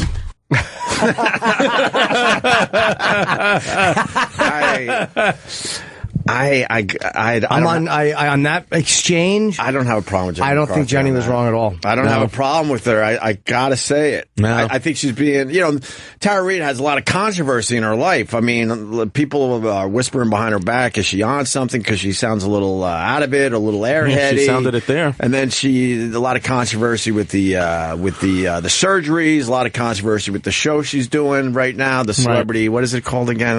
Marriage Boot Camp. Marriage Boot Camp. And that's why Jenny said, I hope your marriage. Yeah. That wasn't like a sarcastic comment. Yeah. And she was trying to, bring up some of these tougher topics, but I don't think she was being a complete dick about it. But then she was getting frustrated because Tara Reid wasn't giving her anything on that stuff. Because how long can you talk about stupid sharks? It gets boring for everyone. 18,000 times. That was kind of funny, though. Sharknado 18 was great. That was a nice closer. Yeah, that wasn't... I put that one on Tara because she was asking her a question, and you never want to get shut down, unless it's something you're just asking only to be awful. But if it's on the air now, that's fair to ask about. Yeah, and then when she asked about staying in shape, being in shape for Sharknado, she just completely shut her down again. Yeah, if you know they're fake sharks. I think if you're being, nice about it, and then the guest has an attitude, that as a host, you get really fucking pissed off immediately. Like, oh, really? All right, then we're gonna fucking play. Right. But there's been times too that the host could ask those questions in a very dicky way, and the guest picks up on that. But I didn't hear that here. Jenny McCarthy was pretty nice about it. Yeah. Trying to get something out of Tara Reid, and she sounded a little, like I said, a little out of it. I don't understand the not wanting to answer questions. There's never been anything in an interview I've been asked in all the years I've done them that I was like, "Whoa, not there, guys!" Like nothing, like nothing that we've gone through on the show, nothing that's been right. And none of it. And and they're surprised when someone asks you those questions. Why are you surprised? What else we can talk about? We could talk about sharks for a couple minutes, and then let's have a conversation about some other shit. Yeah. I had no problem with Jenny. I wanted to have a problem with Jenny McCarthy. I'm not going to lie to you. There was one. I'm not going to lie to you, but that was kind of funny. I was. Where were you at with this, Chris? I liked it. I thought that, I agree with Jim. I mean, if you're going to get interviewed, anything is fair game, especially if it's like, it seemed like everything was within the lines. The only story I have about Tara Reid is in 2000, I was a ball boy at the U.S. Open, and my job was to stock the water. Well, I was a court attendant, but my job was to stock the water on the practice courts, and Tara Reid wanted to meet Serena Williams, who was in the last practice court, so she had to walk past all the other tennis players practicing, and, her security guard was like, hey, can she go in? I was like, well, probably not, but I'm just stacking the water, so if she wants to go in, she can go in. And then she was walking to see Serena at the end, and I think it was Steffi Graf or Monica Seles, I don't know. Yeah. Was practicing her volleys and fucking drilled Tara Reid in the head with a tennis ball by accident, because she was walking where she wasn't supposed to. And I remember just seeing Tara's head like click to the right, and then I just bang, and then just like trying to make believe like it didn't happen. And then she gave Serena a hug, and Serena was rubbing the side of her head. That's the only time I ever saw Tara Reid. But she had gigantic tits, and like my boy Pat Finnegan was yelling tits at her, and I think he got fired for it. What, Tara Reid had big ones? Huge. She had like her big fake tits. Well, that was when they were all sorts of fucked up, right? Yeah. She had no, they were good then. Now they. Well, then I don't know what happened. The surgery got a little weird with her. I wanted to laugh even harder at that, but then I got a whiff of Jim Norton's birthday fart. That was a good fart. Oh, thank you very much. That's a special fart today for your birthday. I'm happy that I have my breakfast covered still. Holy fuck! Because if it was open, my muffin would have. Yeah. All right. E-Rock, how you feeling, buddy? I'm getting through this. Do you got the flop sweats? No, it's flopping and sweating. Oof. I just feel things moving around. Are you shaking? Are you shivering? Are you cold? What's going on? No. You look really sweaty over there. No. Did you take a Pepto-Bismol? I drank half of a small bottle of the Imodium AD? The green stuff. Yeah. You think it's plugging you up? No, it hasn't yet. What? So you had beef stew with noodles. What else did you have? That was it, really. Beef stew is such a funny thing to have, I think. I don't know why hearing beef 95 stew. yesterday. It could have been the worst day to have beef stew. Oh my! It sits in the crock pot for like 6-8 hours. It's all greasy. It's 95 degrees out. It just sits in your stomach like a brick. Stews are just funny things because it's such an old dish, you know. Dish. It's a dish. I think it's got to be. I'm going to go with below 70 degrees, and then you can start thinking about beef stew. Right? It's so hot. I feel like if you ordered that in a restaurant, the chef would come out and be like, "Who's fucking with me?" Right? Who the fuck ordered the beef stew in July? Christ, most of us don't even want to eat in July and August. It's so fucking hot. This kid, he's a trooper. Beef stew, fucking beef stew from a crock pot. Ooh, is that it on the Jenny McCarthy? Why did that go viral? By the way, I didn't think it was that bad. I don't know. Because it's two celebrities arguing with each other, right? And then you hear the audio, and you can sense tension. Yeah, in the clip, and that's what a lot of the press feeds. Could you go back to the one part that's going to make me laugh? It was very subtle, but Jenny McCarthy going, all right, then we'll talk about Sharknado. All right. Do you know where that was before we take a break? All right, then we'll talk about Sharknado. Or just the show. I asked you, please, let's not talk about the show. We're all here about Sharknado. Okay, so let's talk about Sharknado. Sharknado. She added like a couple of extra O's on it. Sharknado. We've been there, though. I get it. Yeah. Especially when you know you're not being a dick. Right. You know, you're trying to make it you're making it interesting, and then in the end, you hopefully you sell the project, which in this case is Sharknado. All right, we should break. Chris Distefano in studio. What do you got, Chris? Me? What do I got coming up? I got a whole lot of nothing. A whole lot of nothing. That's one sheet. The Montreal Comedy Festival. I'll be there just for laughs. 27th and 28th of July, and then August 5th and 6th. I'll be at the Arlington Draft House in Washington D.C. area. Arlington, Virginia. I hear it's a great place. It's a great place. Everyone talks about how great that place is. It's like a movie theater. They converted into a comedy venue. It's awesome. Very cool. Really great place. That's August 5th and 6th. ChrisDcomedy.com for everything Chris Distefano's up to. Yes. I know Jimmy is hitting the road doing Columbus this Thursday. Capitol Theater. Friday, Gathering of the Juggalos, and then a bunch of other stuff. The Minnesota and Pittsburgh dates have been rescheduled for September. So go to JimNorton.com if you want to. I'm so sick of plugging these gigs. If you want to go see me, just go to my website. If not, I get it. You get it. That's awesome. Wow. I'm very excited about today's show because there's a new band I've really got into called The Record Company, and they're coming in to play 2, maybe 3 songs for us today. Not in the 3 songs. Cover. Huh? One cover. Grateful Dead. A Grateful Dead cover. Which song are they going to do by the Dead? They're going to go safe and do a little trucking, or are they going to go like crazy and do a little St. Stephen or something? They do their best song, which is Touch of Grey. That's the one hardcore Dead fans love. Really? Grateful Dead. Casey Jones is your guest, E-Rock. Yeah. Yeah? Why? That's the only other Grateful Dead song I know besides Touch of Let Grey. me ask you want a glass of Grateful beef stew? You thirsty? Yeah. Okay, Grateful Dead. That was. What is Jerry Garcia, Cherry Garcia, and Grateful Dead? What do they have to do with each other? Oh my God! Just hit that, Travis. Oh my God! Then we got Chris Distefano in studio. Woo! Big day. We got the record company coming in to perform 3 songs for us today. That's going to be awesome. Oh. I like live music on the radio show. Me too. And then we got Jim Norton's birthday. Your birthday. Yay! Jimmy. Yeah, I hate it. Perfect. You just want the day to end? Yeah. Yeah. Yeah. Why do you hate it, though? Just never liked it. Never. I was a kid, I liked it. You could just make believe it's not your birthday. Yeah, I mean, I joke about it, but it is what it is. I agree with what Amy was saying on the show about, like, nobody cares about your birthday. Like, it's not that fucking big of a deal. Like, why do I have to round my friends up to come out for my birthday? Like, I don't fucking care if you care. Like, I got a friend, my boy Wayne, is mad at me because I forgot to text him for his birthday. And it's like, dude, first of all, we're guys. Second of all, we're not 12. Yeah, I don't give a fuck about your birthday. Just like I hope that you don't give a fuck about mine. My mother cares about my birthday because her vagina exploded. That's it. I know that Jimmy's birthday's in July, but I wouldn't know what the exact day. And that's okay. Yeah. Why would you? I wouldn't expect, anybody to know besides your mom and dad. Well, when you have kids, it's a little better. Yeah, your children, you should know their birthday. And then it makes your birthday almost cool again, like, because they acknowledge your birthday, but I don't know if you're just kind of... Dude, I don't care, like, if you know my birthday or not. And then everyone calls you up, are you having a good birthday? Like, it's like, yes. How does it feel to be 32? Oh, whoa. Yeah. It would feel wonderful. Yeah. I still have fucking cholesterol issues. My HDL-LDL ratio is still off. Are you having a good day? I guess. Yeah. It's nice. Whatever. I'm enjoying myself. I'm happy I'm alive, and it's my birthday. Yeah. Are you going to do anything special, Jimmy? No. Nothing? No. Little dinner with a gal?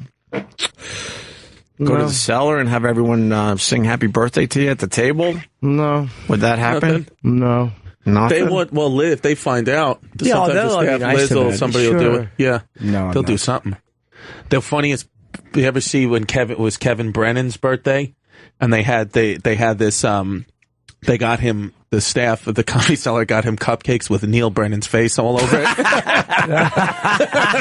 He was furious. That's very funny. That's great. He was so furious. Now that's a way to celebrate your birthday.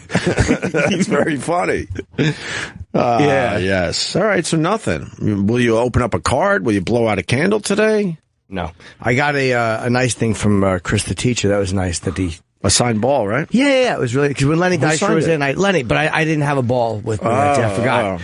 So he's like, oh, yeah, he was with him. So thank you, Chris. That was very nice. He was thoughtful. That is very nice. All right. Lenny Dykstra. I have a Lenny Dykstra Philadelphia Phillies batting practice jersey. How do you know he wore it?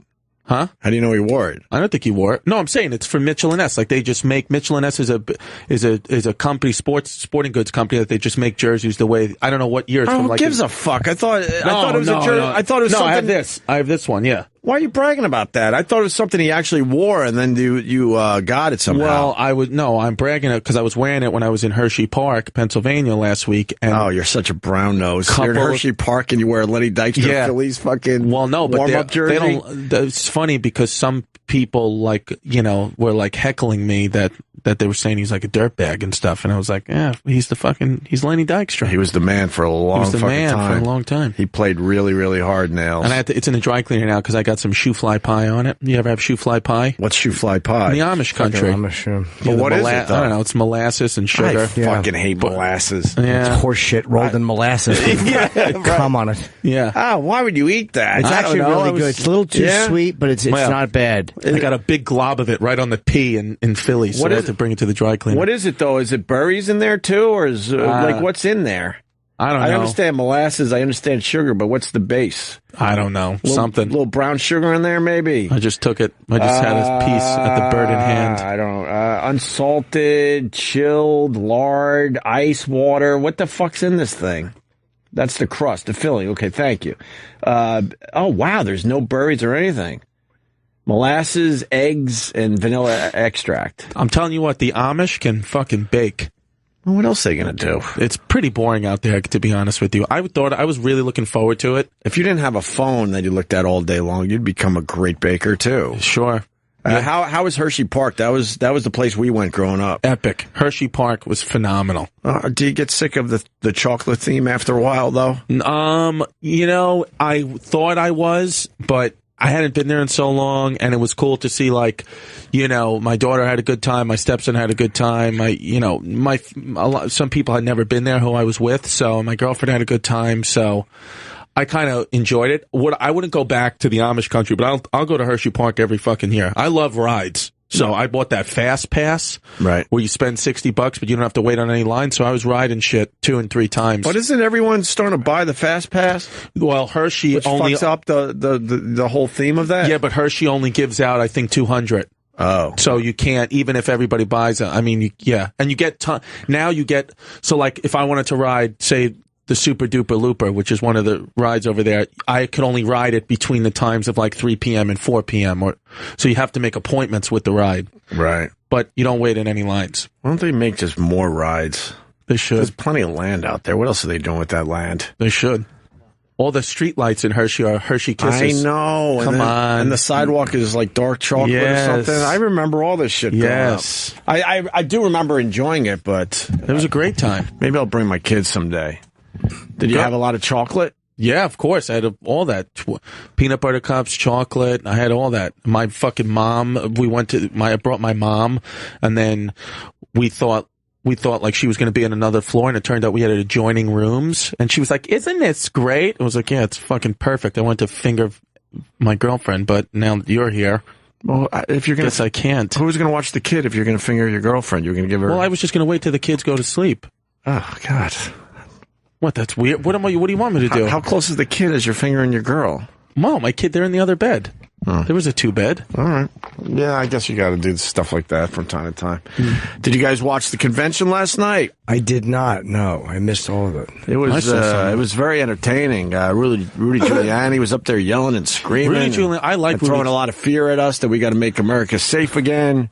Yeah. Scott Baio was just a fucking bust. I don't even know what he had like a 2-minute speech. Did he bomb? What, Paul? He was a dud. He was a dud? Yeah. What made him a dud in your eyes? Just based on what he said compared to what everybody else was talking about. You had Giuliani, Melania Trump. Everybody was... Well, Melania Trump, there's a lot of controversy today that she ripped off Michelle Obama. Yeah, and boy, Trump does not like the Obamas, and now a lot of people are saying that Melania ripped off Michelle Obama's speech from 2008. I want to say. I believe it. Right? That's a speechwriter. It's definitely not her. Was it 2008? Yeah, August 25th, 2008. Because the next day is my birthday. And my pal, their stunt brain. What happened? No, I said August 25th, 2008, because the next day, August 26th, is my birthday. Oh. It was just a callback with birthday. Shut up. I'm sorry. It's okay. And then Stunt Brain DM'd me this morning, and he put a little video together that shows you the whole Michelle Obama / Melania similarities in the speeches here. This is pretty good. It's a quick minute. Push play in this. Barack and I were raised with so many of the same values. From a young age, my parents impressed on me the values. You work hard for what you want in life. That you work hard for what you want in life. That your word is your bond, that you do what you say you're going to do. That your word is your bond. Oh, wow. And you do what you say and keep your promise. That you treat people with dignity and respect, even if you don't know them, and even if you don't agree with them.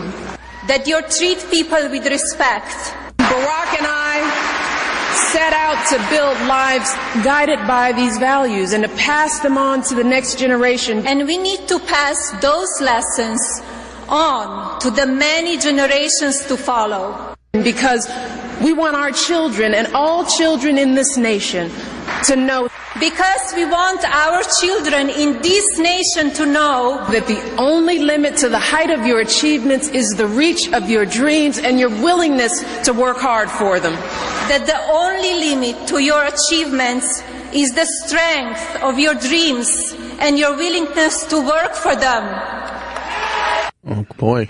I don't put that on her, though. I put that on whoever wrote the speech. She didn't watch Michelle Obama. Right. That speechwriter should be fucking fired. The issue is that she was bragging before that she wrote. Yeah, she kept saying that she was writing her own speech. Oh, my God. Okay. And, yeah. Wow, I hope she didn't. Travis is absolutely right. Oh, she stole that. Wow, that's terrible. Yeah, especially the part, like, my word is my bond. Right. That's such a specific statement. Specific. And then the whole cadence of it too. Yeah, you're right. It's like just watching certain moments. They all hit on the same boring points. We get it, family value. Yeah, but that's pretty bad. That's a little more specific. That's very bad. I'm sure if you go back in time and look at other first ladies or potential first lady speeches, that there's a lot of similarities there because they all just say the same fucking horseshit after a while. Yeah. But she did brag that she was working on her speech, writing her speech, rehearsing her speech, preparing her speech. So, this is a biggie today. Everyone's talking about how, there you go. Trump campaign chairman denies Melania's speech lifted. Come on. Oh, they have to deny it. What are they going to say? Yes, she stole it? Yeah, of course. So that's a bit of a distraction today. Do you have to have your wife speak at those things? Mm-mm. And then Trump, usually the nominee doesn't show up till later in the week, but he showed up already the first day out to intro his wife. Came out in a silhouette like the Chicago Bulls. Came out all dramatic. Did you see how he came out? Blue light and a silhouette like Chris Distefano.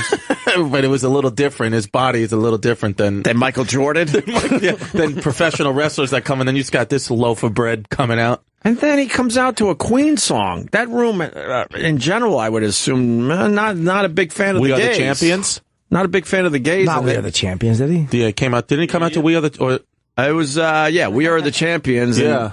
And it was pointed out quickly, this is Freddie Mercury, and, he died of AIDS. He was a bit on the gay side, and they're using Queen, and yeah. Does Trump care about the gays, though? Like, is he anti-gay, or is he His running mate is anti-gay. His running mate Pence is not a big fan of the gay marriage. Douche. The gays. Trump, I think he's in the I don't give a fuck category, I think. Okay. Well, yeah, because... But he's playing it a little more conservative because he's trying to... Why would he pick Mike Pence? Like to balance out the ticket, as they like to say. But how does it balance out the ticket when he has the same... Trump's like a pirate, and then you get a guy that's a little more level-headed. Yeah. Yeah, but wouldn't you want to pick someone who's going to get the other side? Like, you already have old white conservative guys. That's or you just... What about everybody else? Well, the pick was to try to unify the party a little better, because a lot of people like this Mike Pence down there in Washington. Yeah, but he's not going to... The general people and public don't like him and don't even know who the fuck he is. Right. I don't know. I just feel like, isn't it? It just seems it's dumb. I mean, this is, of course. Why would you pick a fucking white guy from first of all, Indiana? a lot of guys. Well, it's fine if he's the best guy, but if I don't know much about him other than these little things I've heard. He's like he's just an arch conservative. But his views are still very conservative. You would need to pick someone a little less. No, they needed someone a little more conservative than Trump. But because Trump has changed his view on a whole bunch of things over the years. That's the mistake that he's making. It's like you're fighting Hillary. You're not fighting other Republicans now. Yeah, exactly. You don't need a conservative guy. Just maybe they think the family values thing will help out a little bit. Yeah, maybe. No. Well, the problem is a lot of guys didn't want the gig. Chris Christie is hot under the collar. He showed up at the convention. You could feel it. He's like pissed. I would love to hear that someday when that comes out, because they had an article. I'm just repeating what I read in the paper today, but basically, there were a lot of spies on the plane that Chris Christie was on, and everyone was tuned into the 60 Minutes interview with Trump and Mike Pence. Right. They did their whole, interview for 60 Minutes. The whole plane was watching the 60 Minutes interview, and the spies, the nosy people, they noticed that Chris Christie was just watching sports and everything but shoving Krispy Kremes. Just mad. You think that's true? No. Yeah, he's probably seen it already, but he hasn't. He'll probably. Yeah, absolutely. I don't know if he saw it already, but he had no interest in seeing it, because I think he really felt like that was his gig. I wonder if Trump's going to give him something else. He should. I would assume after lapping Trump's ass like Chris Christie did, that at least Trump gives him something. Cabinet member. Cabinet member. Cabinet member would be good. Really? Donald Trump. Oh yeah, here's the entrance. Thank you, Paul. Here's how Trump showed up last night. You're going to hate this. The C-SPAN networks bring you long-form public affairs programming from the nation's capital and created by cable. Fuck you. What are you doing, Donald? Why are you doing that? We're going to win. Well, to be fair, everything is over the top of these conventions, so. I know, but it's a big, huge rah-rah, aren't we great? How was his speech? He didn't know. I mean, in all fairness, he just introduced his wife. He said something quickly here. Thank you very much. It's like 30 seconds. You can hear the whole thing. We're going to win so big. Thank you very much, everybody. We're going to win. We're going to win so big. And then what are you talking about? And then he introduced his wife. What a fucking What's idiot. the intro for the wife? Oh, they don't show? No. Well, I mean, then she pretty much came out. It was just a basic intro. Here's my wife. She's going to, tell you all how great I am type of thing. But why did they do that? I didn't like Giuliani. I don't know. Wasn't he yelling? I've never heard Rudy yell in his life. What the fuck's he doing? It wasn't the things he was saying. It was the way he was saying it with these long dramatic pauses that just seemed so rehearsed and seemed so... It was like it was rhetoric. Like it didn't seem like anything... I just thought he could have done a lot better job but expressing his views. I'll say it again, though. The conventions, everything is just over the top. It's like they do coke and come out. And over the top. Everything has to be just bigger than life and louder. And But like it would only get like a very unintelligent person to like rally behind this. Like, I mean, I feel like if you have any sense, you're like, well, what? This is all fake. Right. It's all bullshit. This is what he said. There's no black America. There's no white America. There is just America. Giuliani exploded at one point. Where did it go? How has it flown away? Oh, shut up, Rudy. There's always been a black America and a white America. Why do people deny that? It is what it is. Yeah. Stop it. Can't make believe that that's not the case. Yeah, it would be great if we all got together on the same page, but we haven't been able to figure that out yet. Yeah. Fucking Rudy. I do like Rudy, but come on. I like him too. I liked him a lot, especially after. Can you hear me yell? Yeah, hear him. It's a 2-minute. No, it's just I just want to hear a minute of it. Oh, is this the highlight? With his kind of. If this is the highlight, this is definitely. I like to hear him yell with his lisp too. It's funny. Yeah, Wheeler Walker had a very funny Vine. Where I forget what moment it was he captured from this. Yeah, let's take a look at that. It really doesn't make Rudy look good. No. Here it is, right here. Wait, my Southeast tour will be Greatness! Greatness! Greatness! Greatness! Oh, the list. All right, the bottom teeth are rough. Greatness! doing. Greatness with the sweating. Greatness!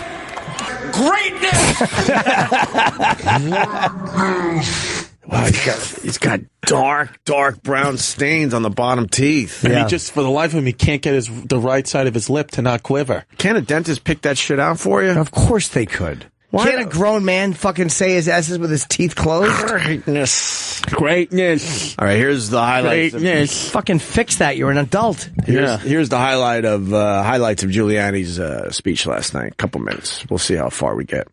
And we say thank you to every police officer and law enforcement agent who's out tonight protecting us, black, white, Latino.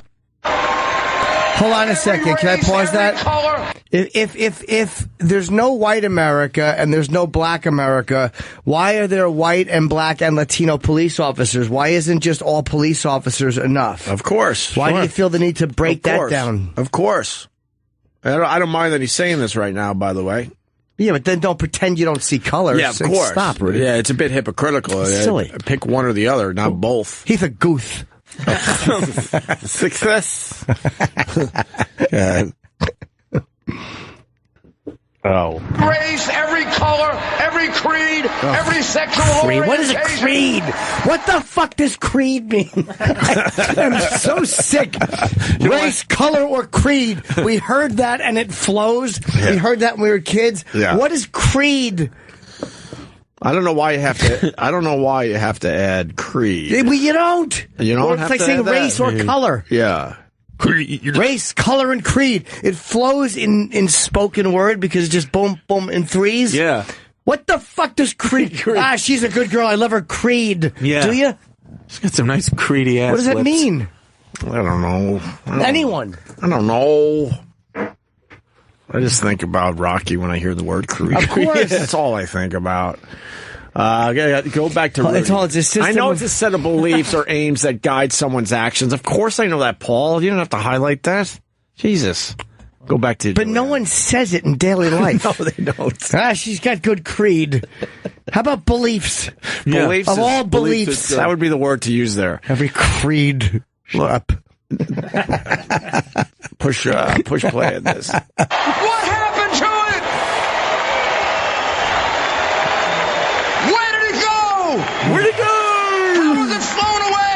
What are you talking about?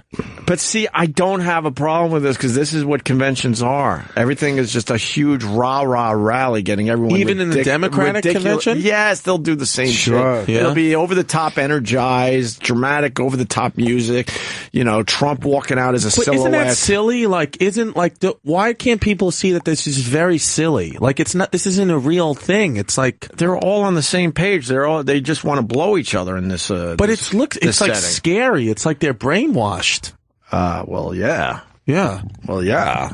Well, yeah. Continue. Did for New York, Donald Trump will do for America. Screaming. Yeah, that microphone is getting soaked with his screaming. stutter spit. I guess they all do it, but I don't need it. They really. It's stupid. You have a microphone. I mean, like the high profile guys absolutely go over the top. Yeah, then you get some of the silly ones like Scott Baio and just others. They're just Scott Baio's funny. They talk on a more even level, right? But then these guys, the headliners, they're all about it.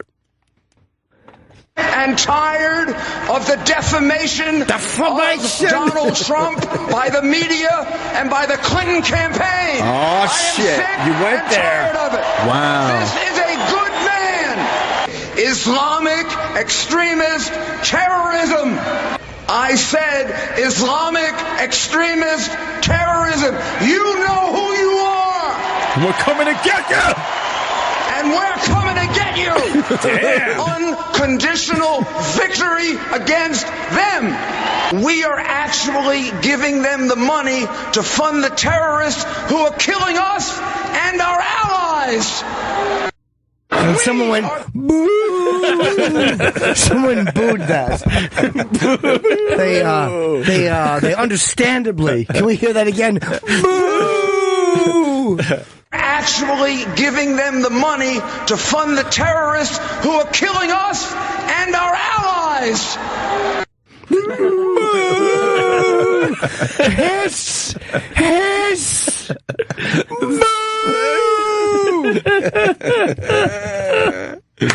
Oh, man. And the buildings came down!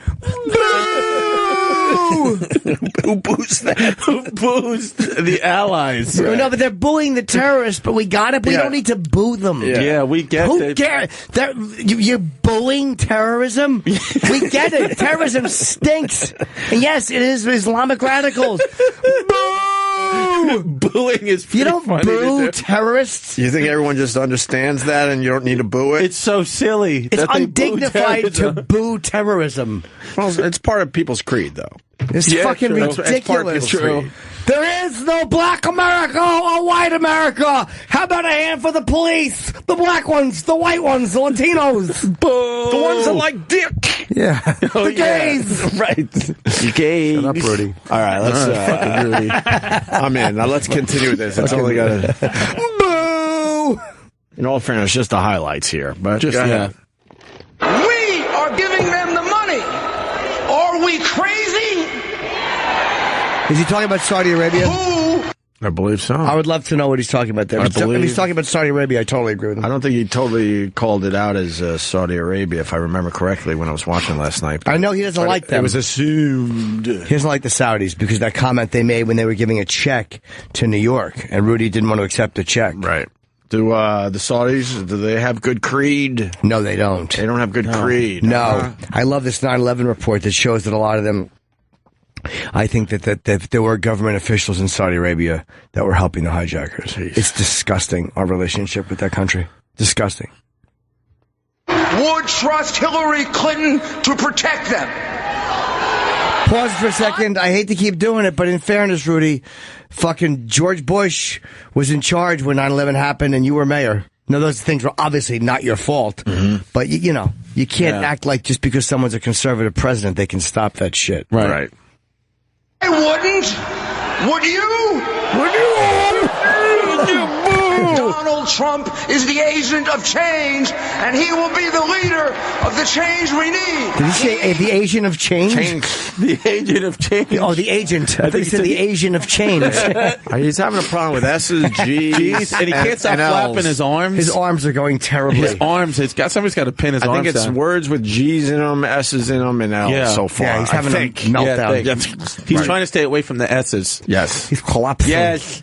Ted. Will make America once again, and for an America headed in a different direction. Greatness! God bless our President Donald Trump, and God bless the United States of America! That was an awful speech. It's embarrassing. It was fun to watch. Yeah, absolutely. I haven't seen energy like that from Rudy in a long time. Greatness!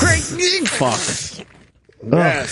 Yes. And then I guess the only other highlight yesterday, unless someone has another one they could certainly call the radio show, was fucking Bob Dole in his pants. I didn't see that. Oh, my God. And everyone called me out like he's 93. I get all that. But why do we get to a point where we have to pull our pants all the way up to our fucking nipples? You see this all the time. You didn't see this? Bob Dole's pants. He was talking about Iran. By the way, thank you, people on Twitter. He was talking about Iran. Iran and, yes. and that? All right, thank you. I apologize. I thought... Holy shit. And Dana White speaking tonight. Yeah. Which I hopefully will. That'll be interesting. Please curse.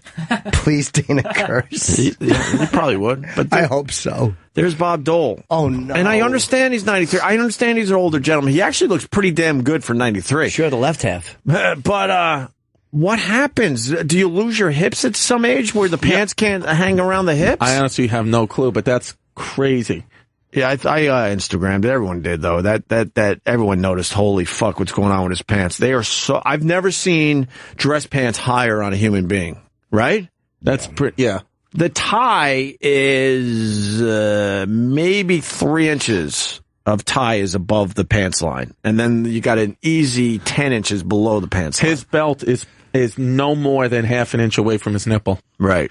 And then it was like, leave him alone, he's 93. Granted, yes, you're right to say that. But I think I get scared. Like, what happens? You get to a certain age, and then you just have to pull your pants all the way the fuck up. What age does that start at? I don't understand it either, or how they lose touch with how bad it looks. Right. He just doesn't care. Those are just, that's just not a good look. Did he talk? He can't get up there anymore, right? They interviewed him. It was a little, it wasn't bad. He was a little slow. You know, he was every bit of 93, but he didn't make a fool of himself or anything like that. And Dana White is talking tonight at this? Yeah. So he's a big Republican? And Bob Dole was just royalty in that room. I mean, everyone was like, holy shit, Bob Dole's here. So a lot of people said fuck the convention, even including John Kasich. That's a big story. He didn't want to go. It's in his city. It's in his state, and he's been very vocal that he's not going to show up. Why? He's not a Trump guy.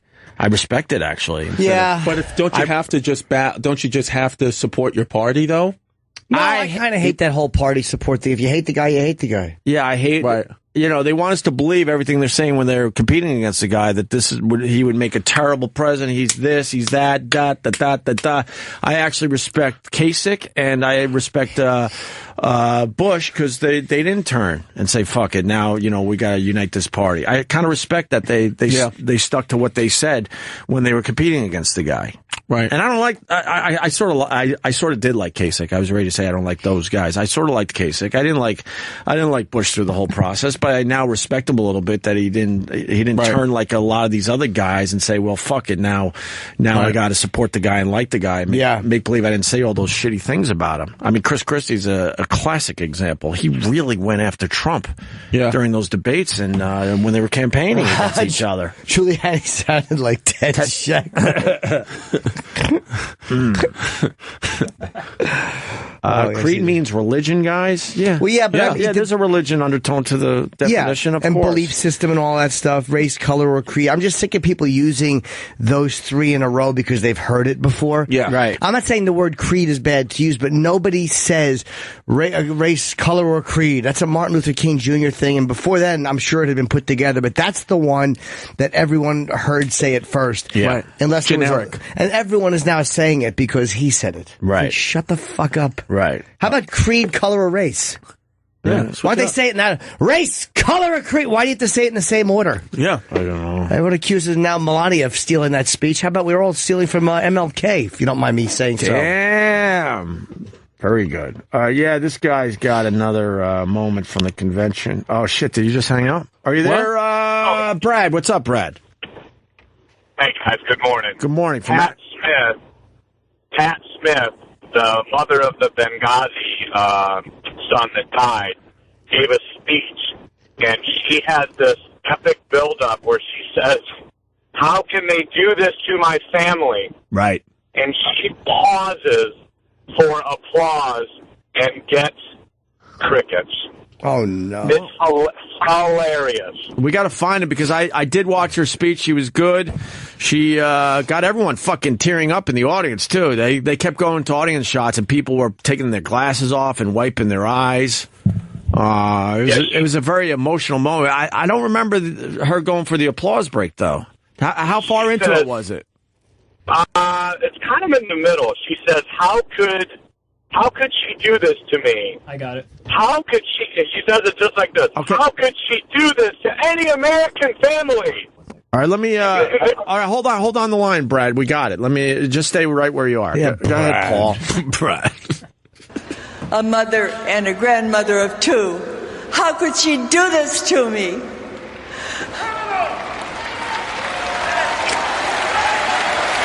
No, I don't agree, bro. I think what happened there was she was about to speak and she heard a noise.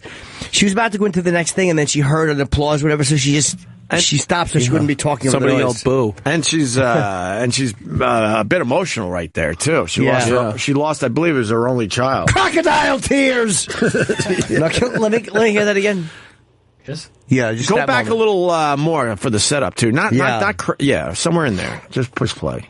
A woman, a mother, and a grandmother of 2. I am a woman, a mother, and a grandmother of 2. How could she do this to me?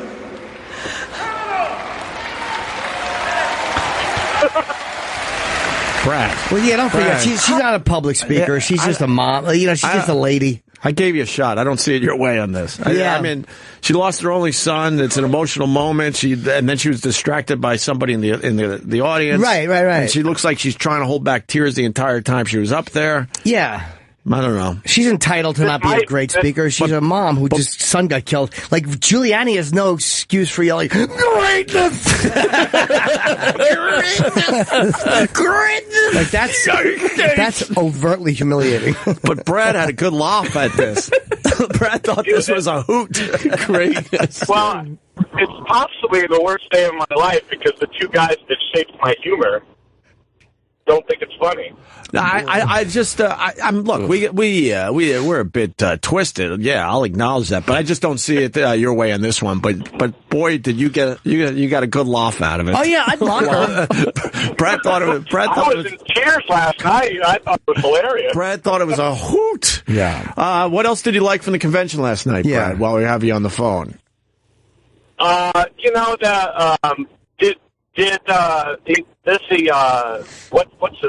the wife's name? Did she steal the speech from Melania? Yeah, we did that already. Been lifted from Michelle Obama. We did a little side-by-side thing that Stunt Brain sent me this morning. Oh yeah, so that does not look good. I saw some stuff online where Alex Jones was running around causing trouble with everybody, confronting people and asking them questions. I thought that was funny. Yeah, he's good at keeping his name out there. Yeah, right on. All right, Brad, we got to let you go. We're heading toward another break in a minute or two here, but thank you, buddy. Brad in Akron. The other highlighted I just remembered was the Stop Trump movement. Now, this was very dramatic yesterday. Everyone was hoping that they were going to officially acknowledge the Stop Trump movement, and then they were going to have a vote. I think state by state, and they weren't even acknowledged by who's the main person up there? I don't know. When they're doing the agenda, they're like, "Here it comes. Here's our moment," and they just fucking went right over them and just moved on quickly. This guy. Things are getting very dramatic at the Republican National Convention. It didn't really get dramatic. People were yet screaming and yelling that they wanted to be heard. The Trump movement, we need a vote on this, and they just went steamrolled right the fuck over them, and then the moment was done, and that was it. So it didn't really get any. It didn't get much of anything there. But what do you got here, Paul? Is this it? Yep. All right, let me hear a little of this. This was supposed to be a big deal, and it just... Without objection, the previous question is ordered. The question is on adoption of the resolution. All those in favor say aye. All those opposed, no. In the opinion of the chair, the ayes have it, and the resolution is agreed to. Without objection, the motion to reconsider is laid upon the table. And that was it. The Stop Trump movement came pretty much to an end yesterday. The delegate from the state of West Virginia for the purpose of offering a resolution.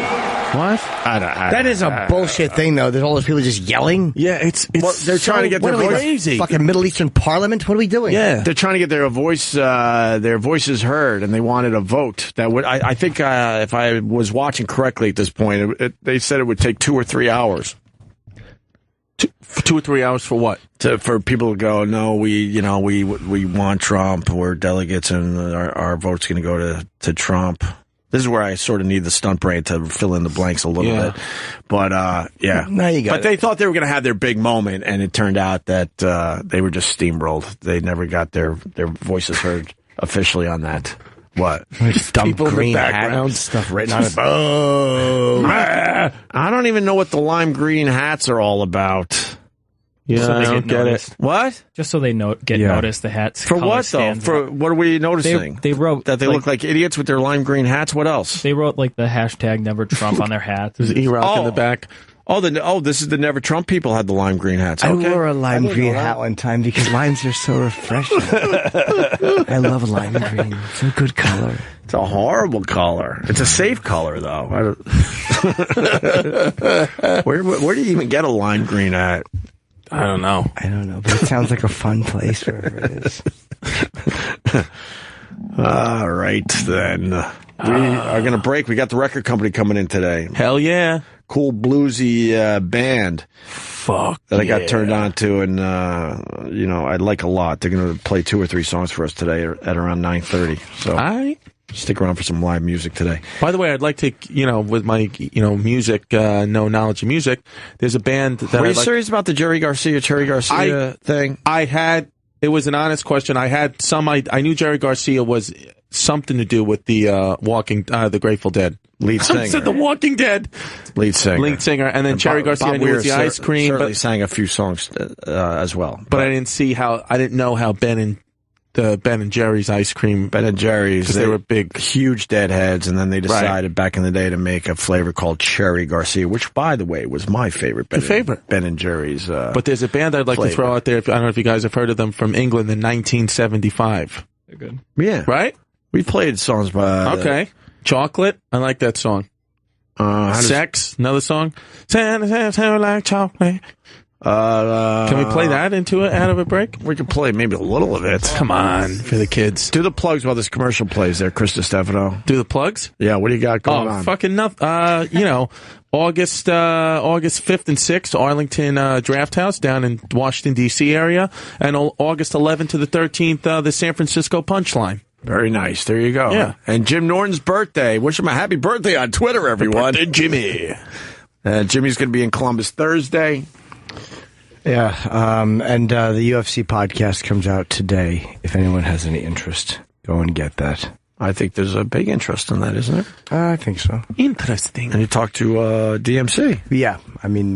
we had him on here, and you had him on the UFC podcast. Was it good? It was awesome. Yeah, we talked for over an hour. He was great. Yeah, he's a very good guest. Can't wait to have him back when he's promoting the book officially. We posted 2 videos from the Fragile Mortals thing from yesterday. Mm-hmm. I like the 2 songs. Not my genre. I don't know why I have to say that, but I enjoyed Rob Dukes singing his ass off, and then DMC throwing in some vocals as well. It's pretty good.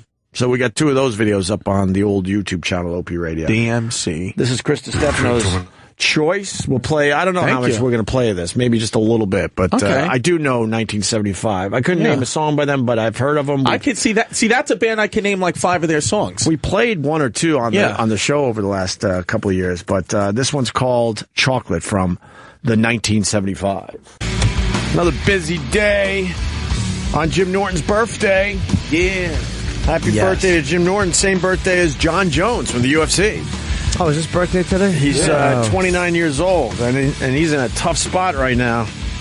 Some saying he might be banned for like 2 years. It's a possible 2-year suspension. Or banning, however the hell you say that. That's a lot. That sucks. That's a lot. He's an amazing fighter. Yeah. It sucks if he's got to sit out even more now. We'll see. Right. We'll see how that pans out. What are you hearing about that? Anything with the John Jones? No, I have not heard anything other than the when we spoke to him in the lobby, and he was saying he was hoping it's going to be a 6-month thing. He seemed to be fairly upbeat, considering. Right. But again, that doesn't mean anything until they make their decision. Of course. But I've heard nothing additional. You want a guy like John Jones fighting. Jesus, you don't want him sitting out. So You do. I hope he figures out some shit. Are you guys against Yes. You're against steroids in fighting sports? Oh, well, I mean, absolutely. Why? You have to be. Well, I just want to get why are you guys so against it? I'm not against it in baseball. Football, yes, because you could literally knock someone's head off. Right. I don't know. In general, I like steroids in my sports. What are you against it? But there's a lot of fighters I've talked to who are against it, and they think that it gives you an unfair advantage, and you're trying to hurt somebody in a fight, and you can really hurt somebody more if you have a performance-enhancing drug. Right. And I've heard too many fighters say it's cheating, and you can really hurt somebody. But if it was just legal and everybody could do it? Well, fighters who choose not to do steroids, it's not like it's a workout regimen. It's like if you're choosing not to, because steroids are not particularly great for you. I mean, so I think if you're not choosing to do them, you shouldn't be penalized by having to fight someone who does. Yeah. Again, like you said, it's different than baseball. Right. The idea is you're getting punched in the face by this person. I just feel like with the UFC, it is a anything kind of goes thing. So it's like UFC fighting isn't particularly great for you. You know, you could break your healthier than boxing. Yeah, a lot healthier than boxing. And they brought a lot of rules into the sport. Yeah. No, I mean, boxing is way more fucked up than UFC. No, it's an amazing. They take way more punches to the head. Well, I mean, just fighting, like any type of fighting, boxing, UFC, anything. I mean, it's dangerous stuff. I just thought John Jones, whatever, bullshit substance he took or didn't take, to take the entire fight away from the country because it was so looked upon, I just think it's a little much, I think it's such a conservative thing for such a kind of free for all kind of sport. Yeah, but it's not though. It's like they self-regulate. They chose USADA to do that, and they knew it was going to bite them at times. They were aware of that. They're never. And Cormier is way against all this stuff. So he's clean. He's not on anything, and then he's fighting John Jones. That might be. I mean, it's the jury's sort of out on exactly what's going on here. Right. But then you got John Jones on some stuff. Man, that doesn't seem like a fair fight. Going back to Jimmy's point. But in baseball, when the steroids make you hit a 600-foot home run, I kind of like that. Kind of cool. I kind of enjoy that. Yeah, but it's dangerous enough without somebody possibly. It's like you work hard and you train, and you take care of yourself, and then the guy is just stronger because he put a needle in it. I get why that would be annoying. Yeah, the right thing is to get steroids out of all sports, but as a fan, there are times you kind of enjoy. If you want to say it's entertainment, if you want to say it's entertainment, then you want the most jacked up athlete possible. I mean, I don't think it's. I know the damages of steroids and all that stuff, but I don't know. Can't do it in the Olympics. No, I know you can't. But I'm just saying, it's such a rampant problem. Look, if just make it legal, and it's up to the athlete if he or she wants to do it or not. That's like saying we shouldn't penalize stealing in comedy or be against it. We don't penalize it, but that's like saying, well, you're just up there to entertain. So if you go up there and you're doing somebody else's act on purpose, whatever, you're entertaining. Even though it's legal and you're not banned for it, we all frown on it. Yeah, you can't do it. You know what I mean? Yeah, you're looked at like you're shitty. I guess I'm just like, because so many times you'll see like a great athlete like John Jones have to sit out for 2 years now because of steroids. It's just like, it's an annoying problem. Right. You know? We don't know exactly what it was. Yeah. You know? Yeah, it's one of those things where and plus everyone knows the rules though. Some of these guys make mistakes, like they take something else and they really don't know that whatever. But again, they know better when they're training. It's like you can't take stuff. But Cormier on this very show basically said you just know. Everyone knows. So when someone says I made a mistake, he sort of laughed at that point. Said, "Come on, we're all over the top paranoid at all times. Yeah. So we just know. Yeah, you know that we can't just have a new health bar or a new supplement without really studying it and getting the experts involved. So, I mean, if a league wants to start up where everyone's on steroids, and now I see your point. That where would get everyone crazy going ratings. into it, everyone going into it realizes, you're going to be fighting a guy on steroids. You're openly on steroids. I don't think the Athletic Commission would allow it. The Athletic Commission may have a problem with it, and they wouldn't be able to get judges or to be licensed. They have to be licensed to fight in these cities. It would be a night you couldn't do it. You would have to do it on a boat in international waters. Probably. But they would try to figure it out. Yeah. The record company is setting up. What else? There was one more thing in there before we move on. Oh, Bill Cosby is completely blind now, the paper's saying. Yeah. And in hell. Yeah. He's just in his house in Pennsylvania. All his Hollywood friends have pretty much blown him off. And the only one standing by his side, hanging out with him, is his wife. Why wouldn't she? But he's completely blind and homebound at this point. That's just a sad, sad story. Yeah. Yeah, if he did what they said he did, and I think he did it, because there's too many people. Sure. And it's hard to say, like, wow, what a cunt Bill Cosby is, and he deserves it. But he does. I mean, if you're drugging people and fucking them, you're just a cunt. Are they still saying that he will go to jail for at least the last one that was right in the statute of limitations or something? They're going to get him on something, right? I don't know where we're at with the whole case. I don't know. He's going to turn 79, Yeah. Oh, wait, did he just turn 79? He turned 79 on July 12th. Yeah, he just turned 79 years old. So he was able to live his entire life knowing if this is all true that he did all that shit. It's almost too late to punish the guy. He was able to get through life without really. I bet you he dies in the next 6 months to a year, like Joe Paterno from Penn State. Once your good guy image is destroyed, you're just going to die. Just dead. His wife is hateable, by the way, Camille. I get your husband, you're married. But if you know your husband did all this stuff, you're a hateable person for staying there. I'm thinking that she's probably just thinking of the money and the children inheriting the money, the family inheriting the money, and the grandchildren. She probably doesn't want it all paid out in lawsuits or paid out in judgments. Right. So she's protecting the empire for her kids and for the grandchildren. I've thrown this into the equation too. Maybe they had an open marriage, but she didn't realize to what extent. Maybe, yeah. Mm-hmm. Maybe they had an understanding a long time ago. Yeah, you're going to be doing your thing. I'm okay with that. This is just a guess on my part. And then it came out like what he really was up to. And it's still kind of shitty that she would stay by his side through all this, I think. I think she's also protecting herself because she built him. Right. You know, that's her. Was he a robot man or something? That's exactly right, Chip. Yeah. But that's her legacy. You know, Bill Cosby is her legacy. She, created this person. What do you mean? She's his manager. She has, kind of molded him into what he became. So I think it's I think it's self-serving that she stays with him. Oh, maybe you're right. Yeah. Now the thing is, Andrea Constant, I think is the name of the woman who he's being charged with assaulting. Is that the woman he paid off? I don't know. Yeah. Is that the woman he paid money to, and then the prosecutor now wants to pursue it as opposed to her pursuing it? Because she did, if you take money and you close the case and go, okay, no, I'm done with this. Yeah, we're now good. Then the prosecutor might be saying, hey, we're going to file. Right. Because a deposition was unsealed. Is that what is that my kind of right? I got to brush up on this, Jimmy, to be honest with you. Do you have something on this, Paul? The case which wrapped. Paul, go back. Oh, you just got an snap. Popped up on the old computer. It said, what year, when's this from? This is from today. This is from my birthday. Oh, look at this. From a year ago. God damn, it's still my birthday, Paul. Exactly a year ago today. The case. Snap. Something went wrong while displaying this webpage. Have some bubble gum and a kiss. Why do you need bubble gum?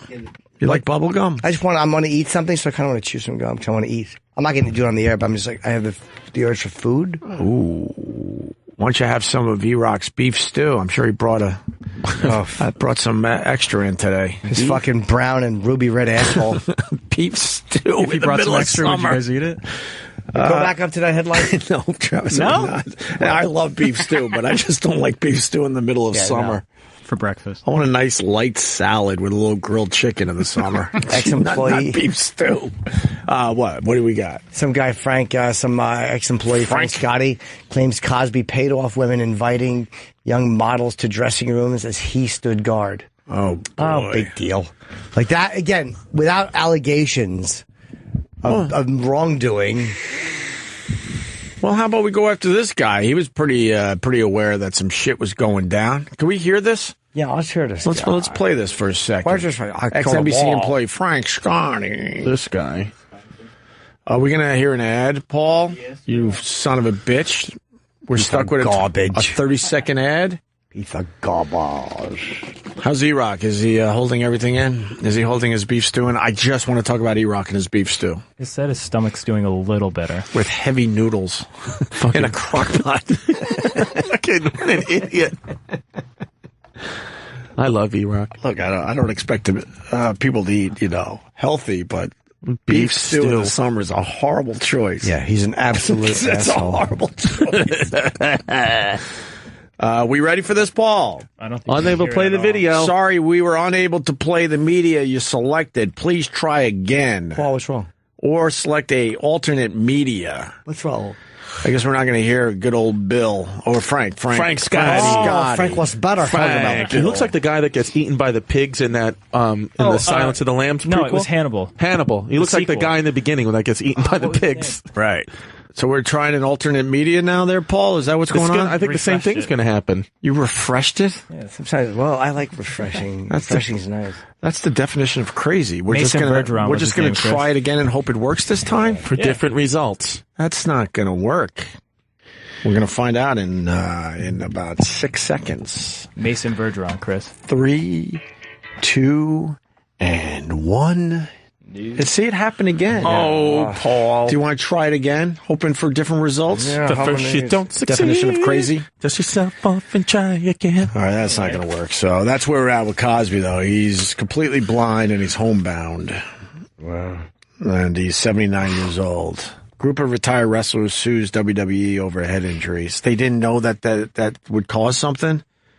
I know the research on CTE and everything is relatively recent, but when you're taking headshots, you got to know it's not good for you in some way. No, who's on the list of ex-wrestlers that are suing? Snuka, who probably should be grateful for the head injury because his inability to stand trial is only because of that. Right. If your head was working, you'd be on trial right now, dumbbell. Okay. Top 15 wrestlers. Who do we got on the list there, Paul? You're a big wrestling guy. And how much money are they looking for? They're suing the WWE? Yes. I don't know how much money they're suing for, but Paul Orndorff. Right. Tens of billions. Don't you dare read every one of these fucking names. Just the ones everyone would know. Like King Kong Bundy would be a good one. The Hebner brothers, who are referees. Oh, they're suing? The Berserker? The twin brothers are suing? Mm-hmm. No shit. I know the Hebner brothers. Huh. They're no longer with the company. Who else is on that list? Sabu. I remember Sabu. Marty Jannetty. Uh-huh. Oh, that's a real wrestler name. Marty Jannetty. I remember Heinrich. Marty Jannetty. I remember the Berserker. The One-Man Gang. The One-Man Gang. All right. Road Warrior Animal. What about the 1, 2, 3 Kid? X-Pac. Oh, yeah. I don't know him old school. Yeah. Kamala. I think Kamala's Tatanka? missing limbs now, too. What about Tatanka? WWE has reported to the lawsuit saying, responded to the lawsuit saying this is another ridiculous attempt by the same attorney who has previously filed class action lawsuits against WWE, both of which have been dismissed. A federal judge has already found that this lawyer made patently false allegations about WWE, and this is more of the same. We're confident this lawsuit will suffer the same fate as his prior attempts and be dismissed. Oh, boy. So, I don't know. I mean, I would assume when you're signing up for this, especially old school guys, they really took headshots. Holy fuck. A lot of them are the ones who, they volunteer themselves to take the headshots. Yeah, I know. That's why I don't think... I don't think they want a bigger spot in the match. So, like in one match, Eddie Guerrero took a headshot, and he gigged himself in the head, and he ended up having to go to the hospital for a blood transfusion because he cut himself too deep. Oh, are we keeping you awake, Chris? What? Sorry. No, that wasn't a yawn. That was just, I don't know what I was. Were you bored by Paul like I was? Is that what you were doing? Sorry, Paul. Because Paul couldn't get out in time. He stutter. Is the record company ready? I have no idea. Maybe someone could let us know if they're ready, because we got to go to another studio, and they're going to do 2 or 3 songs for us today. Not the fishbowl, though, which is unfortunate. No. No? Why? No fish. We're in that other nice studio. We're good, right? We're in that. I know where we're going. It's good. It's a good space. A woman refuses to leave Uber. You know, I still haven't seen this thing, Paul. Wait, what? Hold on. She refused to leave her Uber. Why would she? Do you guys tip Uber? I guess you're supposed to tip them. No, you're not. It's in the thing. There's a tip in the fucking That's what charge. I mean. Yeah, it's an automatic tip. It seems. What are you giving over some extra cash? Yeah, I always give them a couple of extra bucks. I thought you were supposed to. Yeah, well, aren't you better than everyone? They're actually fighting. The drivers are fighting to try to get that into the app because most people think you don't have to tip. Right. And Uber kind of tells you should tip, right? Uber kind of insinuates that, the tip is part of I thought the it was. charge. I don't think it is. Oh, really? So see? So Uber's so drivers are trying to get Uber to put it in the app to say, like, do you want a tip or not? You see? But who's a good guy now? But wait a minute, aren't they just... That was part of the appeal of it. Right. Just getting out without any other put the app in... Exactly. I see. So, yeah, Uber, markets themselves as all-in-one, easy, pay right on your phone and go. But I don't think tipping's part of that. I don't know. Aren't the drivers 100%. Getting that... I don't know. I don't know their deal. They got to pay a percentage of something. Sure, too. I'm sure. I'm sure they're doing all right, though. I guess if you had a good experience, you get give them a couple extra bucks. But I do know they're trying to get that into the app. Right. All right. More importantly, why did E-Rock text me? No, it was awesome. You're defending your beef stew choice? Oh yeah. It was an unfortunate outcome, but once in a while that happens. But most of the time it does not. Is it food poisoning? Or have you just been eating shitty in general and your body finally said, Jesus, enough already? No, not poisoning, because I think I'd be really sick if it was poisoning. Is it just the amount of beef stew? Going. How much did you eat? Yeah. I had like 2 bowls. Did you put a little of that red wine in there for flavor? How do you make yours? No. There's a... chop up the meats, carrots, potatoes. I know celery, and then there's a. Makes your beef stew special. You're just giving the basics now. You asked how I made it, so I'm telling you. Well, we know how to, but all right, fair enough. Did you add a little something extra that you like? That brings it all together. No, there's they have prepackaged mixes that you can put in for the crock pot. Right. You just pour it all in there, add some water, boom, everything, and let it sit for like 6-8 hours. Is the record company ready? They're ready to go. They are. So what do we do now? So we can take a quick break. Okay. And when we come back, we'll be in the other studio with the record company. We have to go there. It's not magic. No, I got to take a quick leak, too. You need to know what to do. So I had to. So we're not. Are we just going to play some filler?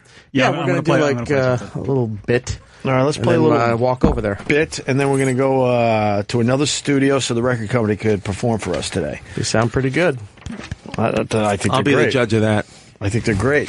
Can't wait to meet them officially in person. All right, we'll be in another studio in about 5 minutes, and we're going to do some live music with the record. Allegedly. Yeah, allegedly. All right, stay there. case you missed it. Recently, this happened on Opie and Jimmy. What about that jet? Anything else about that jet? You know what? I've been lucky enough to be on a couple of private jets. Howard was very generous a few times.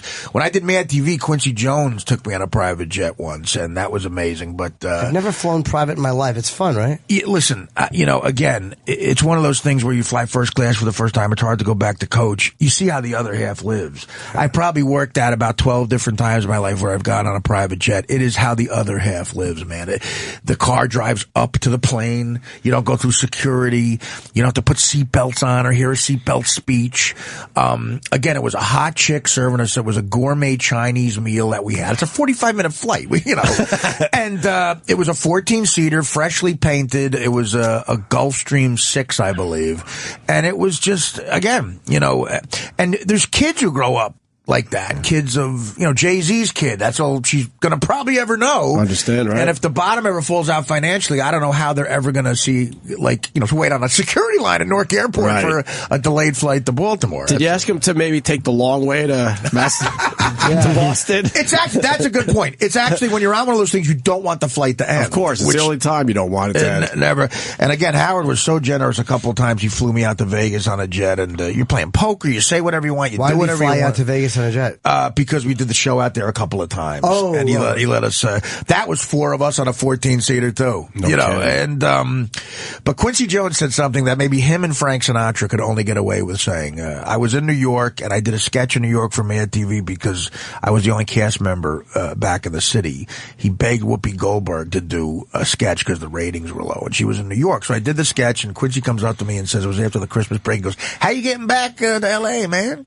And I said, I got a plane ticket. He goes, man, fuck that. We got the wings. We got the wings. He said, we got the wings. I got the Warner Jet, man. I did my thing, man. We got the Warner Jet. He goes, be at the Pierre Hotel tomorrow at noon. Wow. I was at the Pierre at 11:30 waiting around. Good Pierre. And I got in the back of a limo. He was the editor of Vibe magazine at the time, and this is like a year before Biggie Smalls and Tupac Shakur died. They were both on the cover, and I'll never forget this because it was haunting. He's looking at the cover, and he's talking to a guy who worked for him, and he said, these two motherfuckers going to kill each other. These guys are crazy. I got to sit them down and go, what the fuck are you doing? You think Sinatra would have killed Tony Bennett? Right. You're making all his money. Wow. Just relax. These two kids are going to be dead in a year. That's what he said. Sinatra would have killed Tony Bennett. What a great... That's what he said out loud, and I never forgot that. He knew. And there was me, his daughter Kadita, who he had with Peggy Lipton, gorgeous girl. Wait, hold on. And, Quincy Jones has a daughter with Peggy Lipton from the Mod Squad? Mm-hmm. Yeah, they were married for a while. Can I see a picture of her? Rashida Jones, the actress, stunningly beautiful with the blue eyes. That's her other daughter. He's got 2 daughters with Peggy Lipton. Wait, Rashida Jones' mother is Peggy Lipton? Yes. I didn't know that. Yes, and her older sister Kadita, who's also stunning looking, was on the jet, and he was with a business. Wow. Well, you think you ever pulled a train with Clarence Williams ahead? I think Quincy's pulled a train with everybody. Wow. I had 7 conversations with that guy in 2 years. Everyone was about pussy. Oh, he's awesome. Everyone was about pussy. Think he's fucked a lot? From what he was telling me, yeah. Wow, I like her. She's all right. She's Kadita. I'm thinking of Rashida Jones, the actress. There's both of them. Oh, you are? Okay. Rashida and Kadita. Rashida was on The Office. How old is Kadita? I don't know. She's probably 2 years older than Rashida. I think she's attracted to me for some reason. Stunning. You think? Yeah. Stunning. You think you got a shot? Or? I do. Nice. She's very nice. Very cool. But, yeah, Quincy is some guy, man. How was he to fly with? Oh, just again, the stories are like, my Italian aunts asked me to ask him about Frank Sinatra. He hadn't died yet because Sinatra wasn't in public at that time. He had Alzheimer's. So at this luncheon once, I asked him, there's always like female publicists around. I said, Quincy, how's Frank Sinatra doing? And that must have triggered something in him. He put his fork down and he goes, man, that motherfucker's got it in the head, man. He can't remember shit we did yesterday, but he knows shit we did in 1958. He's got that thing in his head, man. He knows Sinatra that long? Yeah, because him and Count Basie toured with him in the 50s. He produced 4 of amazing Frank Sinatra albums, like his best shit at Capitol Records. And that's how my aunts knew he knew him. He was always in the background conducting. And he goes, I told Sinatra, he's saying this out loud at a luncheon with like female publicists there. He goes, I told Frank, your old lady's too old, man. You need young pussy. Lionel Hampton's 88 years old. He's still doing the road. That's young pussy. He goes, you imagine me waking up next to a 63-year-old bitch? That's Coyote Ugly, man. I could not do that shit. When a woman, then he says this out loud. The women are trying to like not look at him because it's Quincy Jones. They're trying to like, I don't know, the salad's good, He goes, when a bitch hits 31, you got to kick him out. They'll give you worms. Out loud at a Beverly Hills luncheon. And my buddy's kicking me. He's like, keep him going. Of course. He just talked because he's just a smooth motherfucker. Was he worried about offending the ladies? No. He didn't care? He was like, he goes, we got the wings. But he said we got the wings. That's like him and Sinatra. The only two who could say that. Quincy Jones. Listen to Opie and Jimmy every morning here on Opie Radio. Hello. All right, I think we're on. Yes. We're in another studio with Chris Distefano and the record company. I got to meet him for the first time officially. We've gone back a little bit on Twitter. Yeah. I am so happy you guys are here, man. Man, we're excited to be here, man. How come the drummer's in a bulletproof glass booth? Well, we got to keep that animal cage. Yeah, just in case. So it doesn't bounce around. Oh, is that what it is? Yeah. Oh, okay. Yeah, I don't know. these guys are actually going to be playing instruments. Right. The type of music he likes, he doesn't understand that. I don't. No. I like music. I don't know a lot lot it. Do you know anything about the record company? The songs that we had heard, Broken. I enjoy that song. All right. Maybe I'm Broken? Baby, yeah. Do you know Feels Good? Nope. I'm going to hear it now, though, right? Well, maybe not. I don't know. And Off the Ground? Those are three you should know by the record company. I think that, I think they're a good band. Off the Ground was a big hit. But it's Chris Voss on vocals. That's right. Rich Voss's son. Our pal's name is Rich Voss. So. Rich Voss, huh? Yeah. Man, there you go. That's all you need, right? Where are you guys from? I hope for your case, there's no relation. No, there's definitely Where are you guys no from? relation. Grew up in Wisconsin. Wisconsin, state capital, Madison. Yeah, that's right, brother. Making a murderer. What do you think? Oh, yeah, he did it. I think that is a messed up situation out there. I kind of half remember when that was all in the news out there. Really? Just when I was a young guy that everybody was talking about that. But yeah, I watched. I could only make it through about halfway through it because I got so frustrated and angry about the whole thing. Was the vibe, when you remember it as a kid, was the vibe that he was guilty around town, around the newspapers? All I remember is that everybody was really happy that this dude had gotten out, and then all of a sudden, and I was pretty young, and then all of a sudden it was like, oh wow, dude's guilty, and then he was gone. And that's all we knew. And then all of a sudden the documentary comes out, and it's like, holy crap, this guy's possibly been framed. It's like... Now he's guilty. Yeah, so it's like... I bought into it for a while, but then you think he's guilty? Yeah, we go down the rabbit hole, right? And then I was thinking... No, I think he's guilty of the first one, innocent of the second one. I'm totally the opposite. And I think he put her body in the burn barrel because he got off the first time because of one lousy pubic hair. So it was in his mind like, oh, shit, I got to make sure... that I don't know. Really like I said, this I only body. got a little ways into it because I was like pounding the desk in front of me. I'm like, that's it. I'm out. Can't do it. Yeah. It was a fantastic. It was well done. It was really, really well done. Yeah. What do you do on a dairy farm when you're growing up? Like you're a Work. teenager. Oh, you just work. Yeah, work and long for the presence of women. Oh no! I pick up a guitar and play bluesy songs. Once the guitar got in there. That was pretty much. That was when it. Things got a lot more exciting for me. I mean, I love farm life though. If it wasn't about getting up at 4 a.m, you guys know about that though, with what you do. I love getting up early now. Yeah. 4 a.m. and milking cows, and then, they gotta be milked another 12 hours later, so 4 p.m. So you're putting in a 16 to 17 hour day no matter how you feel about it. I like listening to you talk. Now I hear the Wisconsin accent. I feel like I'm back. I'm in like Tommy Boy. Tommy Boy, no doubt about it. Yeah. Well, when I'm out, now we're out in California, so but it hasn't gotten me to shake the accent. No, it sounds good, man. I think keep it. Are you guys all from Wisconsin, Alex? No, I'm from outside of Philadelphia, actually. Oh, what part? Pennsylvania. A place called Wayne, PA. Wayne. I just went to Hershey Park. Oh, nice. I used to go there. You ever go there, Lancaster? Yes. The Amish? You know I'll about be in Shoe-Fly Pittsburgh Pie? soon. Now that we're just mentioning Pennsylvania shit. State capital, fucking Harrisburg. We'll be in Pittsburgh too at some point. Oh, there you go. Yeah. Where are you from in the... That's Mark, who's on upstate Western New York. Wait, what part? Elmira is the town. Oh, I know about that. I went to Geneseo. Yeah. Did you? All right. So no one ever knows. I always say Ithaca, Syracuse area. Sure. And then I Elmira lived in Rochester for a while. So Right I on. did a little radio up there. Yep. Who did you listen to growing up? Man, I mean, my dad was a rock and roller, so we listened to The Boss, we listened to Creedence, we listened to Hendrix. My ma was Motown, so she liked that kind of stuff. my grandpa Don, who just passed away, he farmed all the way till he was 92. He listened to like Willie and Johnny Cash and all that. So I had a real nice cross section of music. Right. And then my grandpa, the Italian side of the family, he was all into the crooners, So my other grandpa, who passed away when I was younger, but I remember he was the first one. We'd listen to Nat Cole, and that was his kind Frank of stuff. Sinatra. He Blue loves Eyes. Stupid Dean Tony Martin. Bennett. I hate crooners. Dean Martin was, he was king around that house. Connie Francis?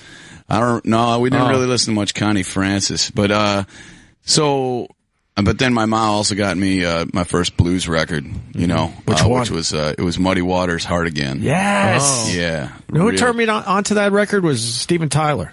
We interviewed him in Boston, and he's like, "This is the greatest record ever." What's funny is I was just watching that Keith Richards documentary again last night. Awesome. On Netflix, and it was so funny.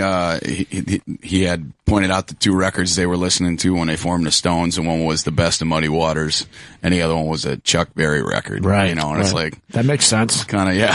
That kind of makes sense. With those two together, and you get some Stones action in there. Do they address Keith's drug use in the documentary? I didn't. I've only gotten about 75% of the way through it, but no, they more address his inspiration, what it really drives him, and then like kind of how he interacts with other musicians. How much he just loves music in general. Yeah.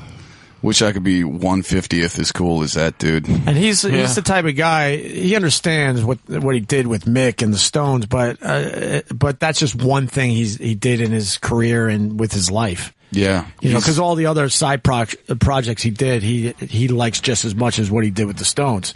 Maybe not as popular, but... Well, made me think of that, he had that track when I was just a little guy that was a single, that Wicked As It Seems. Remember when that came out? Of course. Yeah.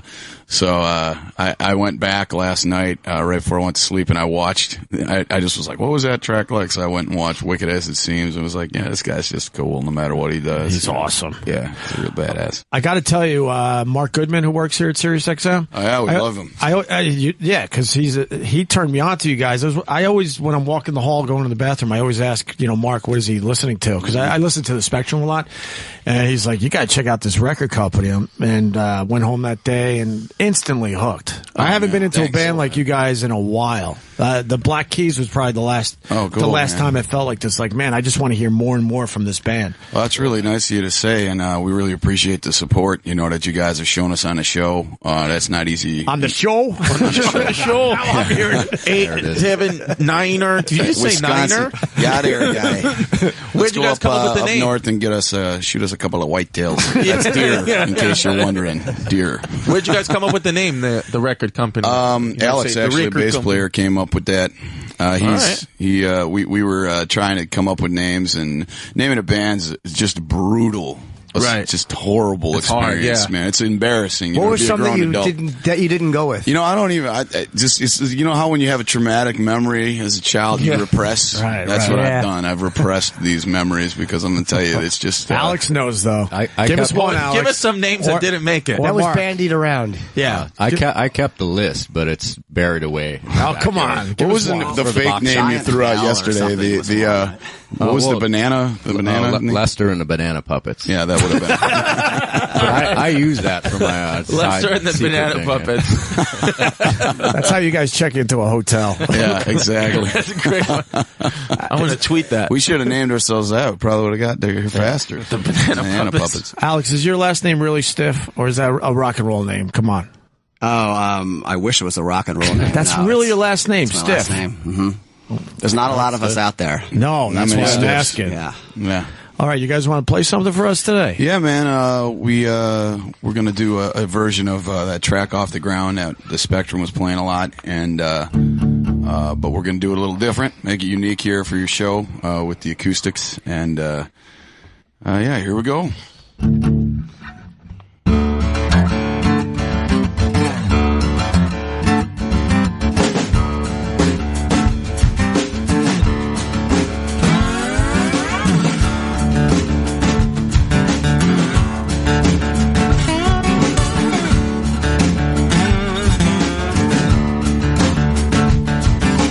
Get myself off the side of the road. I gotta get myself up off the side of the road. Well, now things are looking clearer than they ever been. Know how it'll end, but I don't wait to begin. Get myself up off the side of the road. Quit lying to myself and let the truth be told. Quit lying to myself and let the truth be told.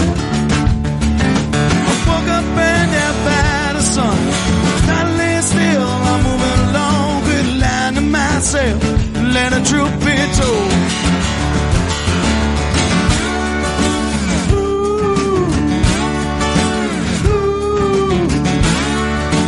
Hey, I gotta pick myself up off the ground again.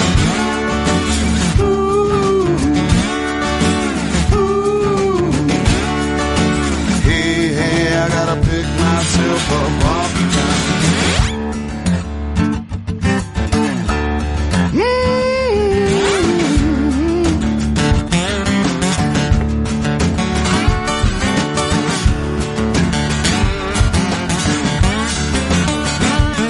I'm gonna hunt myself down a brand new home. I gotta hunt myself down a brand new home, Lord. To my biggest question, losing where I was to get my direction, hunt myself down a brand new home. Oh, and the tears that I'm hiding ain't for crying. Tears that I hide ain't for crying.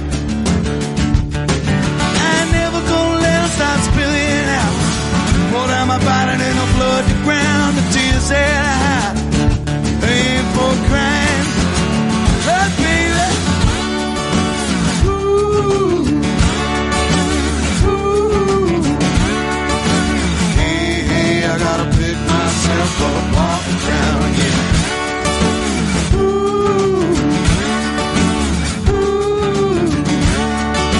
Hey, I gotta pick myself up off the ground, that's right.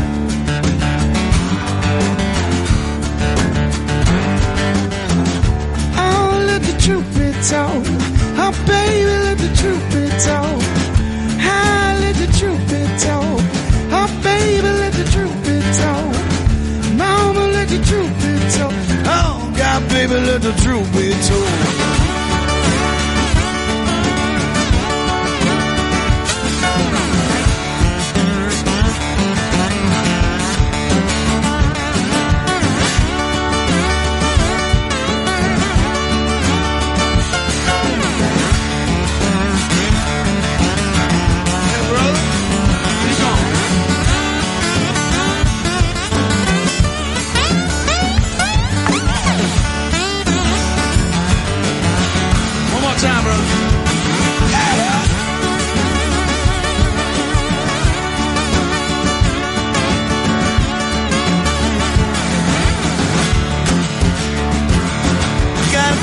Myself up off the side of the road.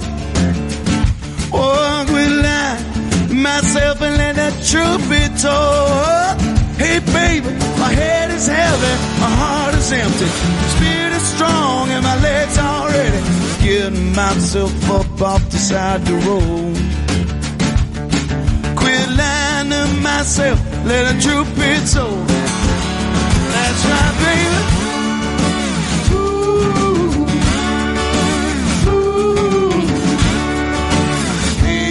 I gotta pick myself up off the ground again. Ooh. Ooh. Hey, I gotta pick myself up. Yeah, baby, that's right. Ooh. Ooh. Hey, pick myself up off the ground. Oh, come on. That was fucking awesome. That is amazing. Holy shit. The record company, Off the Ground, a little different version of that song from your debut album, actually, right? Give It Back to You? Yep, that's right, man. That's your first full-length record. That's the one that, like you say, like the Spectrum, that's the one they got behind real early, and they really changed the support we received from you guys up here at XM has changed our lives, man. Changed your lives? Shit, it has, man. Like, going from playing in front of 3 people with a bartender to, 400 or 500 in front of people. 4 people. Yeah, playing 4 people in the studio. 4 dudes. Yeah, we're 4 actually, guys, just 4 dudes just looking at you. 4 dudes. Yeah. I mean, if you could perform in front of us, you could do it seriously. for anyone. My God. Yeah, that was great. No, that's Thanks. Glad Yeah, you that, dug it. I mean, you guys are tight. I mean, you guys are really, really good. Was it frustrating not getting recognized for a while there? Because you guys started, I think, in 2011, right? Nah, it wasn't frustrating. We were used to it, man. You just get used to it. But as a band, I mean, any musician out there recognize the fact that, a lot of times you put your guitar in a case, you go to a gig, you're getting your heart ripped out because nobody really wants to hear what you're doing, and it's hard to get people's attention. It's it's a busy world. As they said, and the Ramones used to talk about how it's a busy world. You gotta get after them. That's why the Ramones would just go song, song, song, song, song. It's like, so. You kind of just, we started a band with no expectations. I think the thing I used to say all the time is, when we started, I'm like, I don't care if we can't get booked into a pizza joint in this town. I'm like, we're playing this music. We all loved it right away. So, you expect people to not like it. And then when they do, that's when you're like, oh, well, because you already love playing music. So that's already achieved. You already know you want to play. I think you answered my question. Did it ever get close where one or all you guys are like, no. Maybe we'll give it another 6 months, but if nothing hits, we got to move on? Well, not as far as they know. Yeah. It's awesome. Great time. Was there ever other the guys Wisconsin guy was ready to pull the plow the whole way. Was there ever guys in the band who are no longer in the band, or has it always been you 3? It's the 3 of us. Where'd you guys meet? I moved out to Los Angeles, actually, with my wife, and I threw up an ad. She was like, because where I come from, like Craigslist is not exactly didn't have the greatest reputation of, it was like go on there to get a guitar, but you don't put up an ad to find people to play with. But LA is so big, it's kind of like, New York is so big. It's like the only way that I could conceive to get word around was put something up there. So she's like, put up a Craigslist ad. After a lot of arguing, I was just like, fine. Yeah. And she actually works in advertising, so she saw this like 3rd grade terrible ad I wrote that nobody would ever respond to, and she like lovingly made it very fraudulent in a way that made me sound cooler than I ever have been or ever will be. You know what I mean? And Alex actually saw it on there, and he hit me up, and then after his crushing disappointment of finding out that I, in fact, was not that cool, we still ended up hanging out, and it worked out. Well, he called me one day, because Al and I have known each other for quite a while, and he called me, he's like, I think I met a new dude friend. Like, what? Should I invite him over? Yeah. That was going to be the next move. I'm amazed that Craigslist gets used for things like that. I had no idea that people actually use that for legitimate reasons. It's a ton of maniacs, too, and that's why it's so surprising, because it was like... It just worked out. Yeah, it was like... I mean, when I moved out to LA, I mean, if you use a good eye, I play pedal steel, and I got a gig right away with a band that, we didn't end up doing anything, but I got in with bands right away because I could see, I was like, well, this looks like it's legit, and I go in and I'd audition, and, but I always wanted to be back singing and doing that again. Yeah. So you guys must have been relieved when you first probably practiced. You were like, you probably felt it, right? Absolutely. Very first time. Felt the chemistry. Yeah, we recorded that first day, actually. No kidding. Oh, wow. Everything's in his living room in Alex there. Really? Yeah, the record, everything. So. I made my whole house just part of this band. Oh, that's great. That won't come out in court someday in 20 years fighting over royalties. The living room is just got all the stuff. Got a rock solid band agreement. I've seen a lot of the videos. So that's your living room? Yep. And you just invite your friends over? Basically. I mean, that first phone call actually with Chris, instead of thinking, oh, I want to play with this guy, I actually said to Marcus, like, is it weird if I just want to invite this guy over for beers and records one night and just hang out, Yeah. So. I think I became an instant super fan because I've seen the videos. I'm like, that seems very intimate. I was wondering whose living room that was. It's Alex. Oh, wow. Yeah. Alex Stiff. We recorded the record that's getting played here in his living room. He mixed it. And you guys didn't go to a studio for that? No, man. Wow. We did it in a space about the size of this room here. And did you put padding up at least? No. We don't know how to do that. No. My dog is running around on some of the songs. You can hear dog paws if you really listen. Really? Yeah.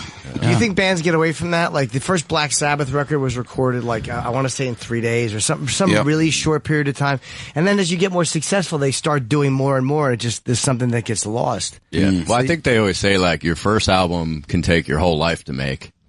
because no one cares. You Yeah. know? Right. If anybody cares, then you're kind of on a little bit of a schedule. You know? And then they talk about the sophomore slump. Yeah, because they give you they're like, here's a month, go write a whole album. Because the first record was many, many years of songs that you guys came up with. And you test them live. Right. You're out there slinging them so you know what's working and what's not. You know? See, like I'm a stand-up, it's Jim, of course, is as well. And like I'll know like a joke, like it'll just bomb because like nobody's laughing and I don't feel it. But like you guys know if a new song bombs, how do you judge that off an audience if a song's just not working? Is it more you or is it more the audience's reaction to it? Well, we try to never bring anything forward that isn't flipping our switch first. I see. So it's like but in this band we haven't had a lot of where I would call it bombing because we just kind of stuck to the sound we had and it hangs in that area.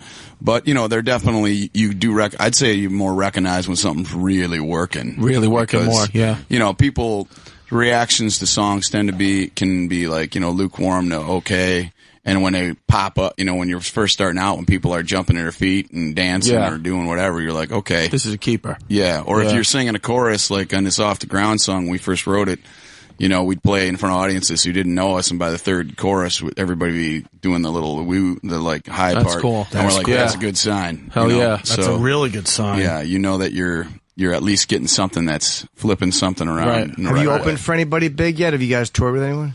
Yeah, man, we played with, early on, a lot of the blues guys really were nice to us, like Buddy Guy and B.B. King. Damn. We've played with Social D. We've played with Grace Potter. We've played with a wide array of people. I like Grace Potter. Grace is great. I only know a few songs, but her voice is she's really ridiculous. Something. She's really something. And then now this year we did Bonnaroo, we did Mountain Jam.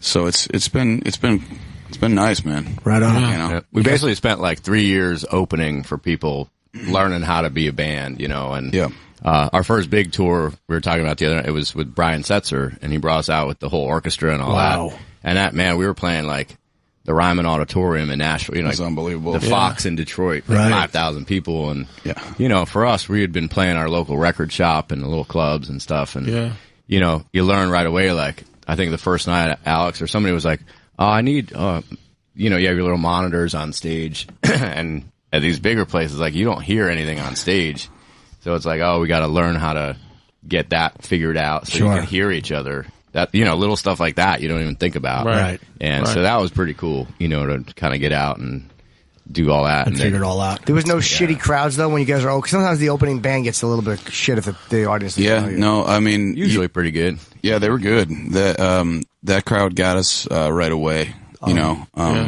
Brian was really cool too. We owe Brian a lot. I mean, he took us out for the first long tour, and that's where we actually ended up hooking up with our management, and our label came out that we're on now.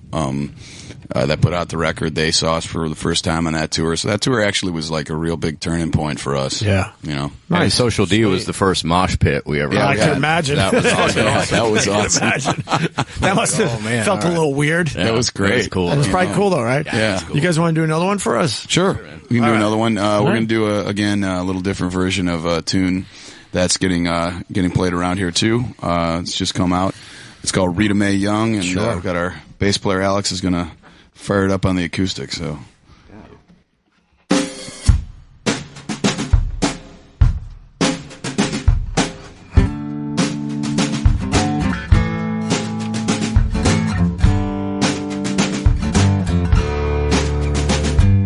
Morning, Rita, don't you miss your wine? Don't you miss your body being next to mine?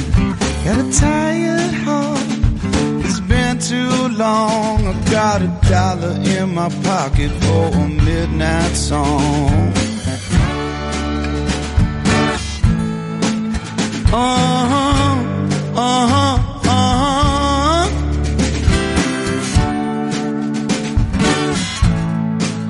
Whoa, well, baby, when your lover is gone, the music's over.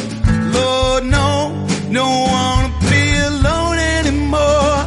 Your lover's gone, you can't rest at night. Threading through the crowd in a warm tavern light. Yeah, she gone. Yeah, she gone.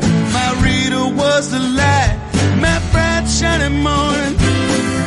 Yeah, she gone. Lord, she's gone. My Rita Mae.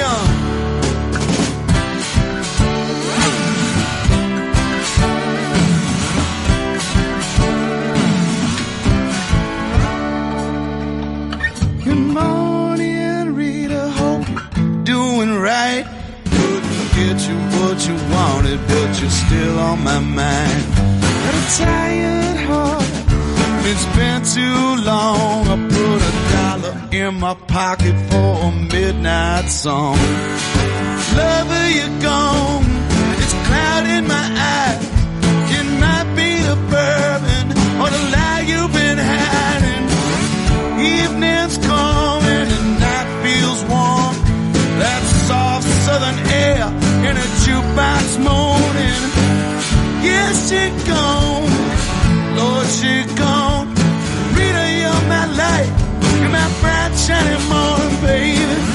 Yeah, she gone. Lord, she gone. My Rita Mae young. My blue-eyed one.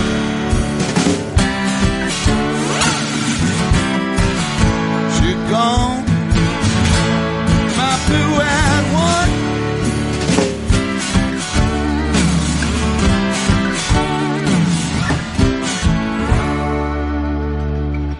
Morning, Rita, don't you miss your wine? Don't you miss your body laying next to mine? Got a tired heart.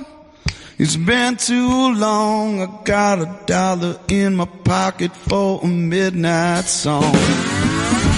Yeah, she gone. Brother, she gone. Rita was my light. With my bright shining morning, baby. Yeah, she gone. Lord, she gone. My Rita Mae young. Yeah, she's gone, Lord. Yeah, she's gone. Baby, you're my light. You're my bright shining morning. Yeah, she's gone. Lord, she's gone. My Rita Mae young. Oh, I think it's gonna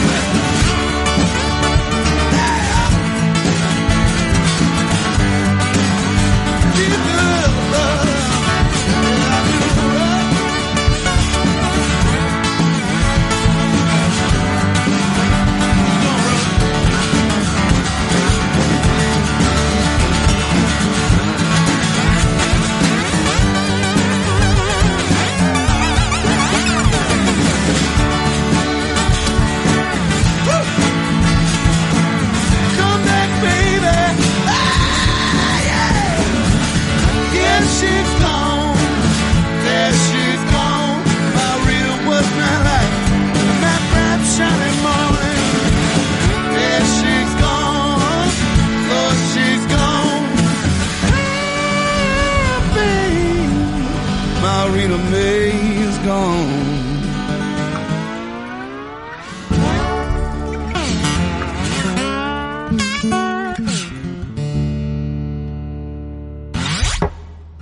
Damn, the record company. Thank you, guys. Rita Mae Young, that is awesome. I've never heard either of those songs. They're fucking really good, man. Thanks, really, man. really Man. good. When are you guys are you performing in New York soon? Yeah, we're going to be, Mark, you got that date on you, don't you? We're doing a Bowery. Actually, I know. We're doing a Bowery, I think, in October, either on the 27th or the 25th, and in Rough Trade in Brooklyn. I'm coming. On the 25th or the 27th. But you can find that all on the therecordcompany.net. Yeah, we just put up the whole fall tour for sweet. sale. Go to therecordcompany.net, not therecordcompany.com, because it's been pissing us off for years because it's just some guy owns it and he's just got a record spinning there and we're like, dude. Wow. What a dick. I had Beat Spin and did something like that. He won't give it up. Have you guys tried? Now that things are happening, I'm sure he's not going to give it up because he'll be like, oh yeah, you can have it for $10,000. Yeah, like, of course. Go to hell. Yeah. You're also playing tonight at the Ballroom at Outer Space in Hamden, Connecticut. Yep. And then Stephen Talkhouse in Amagansett, New York, tomorrow night. Yep. Small little place that gets a lot of respect. Yeah, man, we're excited about it. I saw a video of Billy Joel playing that place in like it's 89 or something. It's a tiny little spot, but everyone goes there and plays. Yeah. If there's somebody. Yeah. So you got to be a little excited about that. We're excited about it. Yeah, man. And then you got Maine and Asbury Park's coming up. Friday at the Wonder Bar in Asbury Park. The Wonder Bar. Come on out. That'll be our first time over there. So. And then Saturday in Camden, New Jersey. The Exponential Music Festival. Yep. Festival out in Philly. Like they said, all the dates are at the recordcompany.net. It's hard to people just have to Google you in quotes because the record company doesn't other shit come up. Oh yeah, I've noticed it's starting to come up more now. But we were just like not going to let searchability get in the way of a badass band name, especially when you think about the Banana Puppet names and the things we had to go with otherwise. So. Yeah, that's true. I guess you have to think more in terms of what a dope I am thinking of Google results. No, man.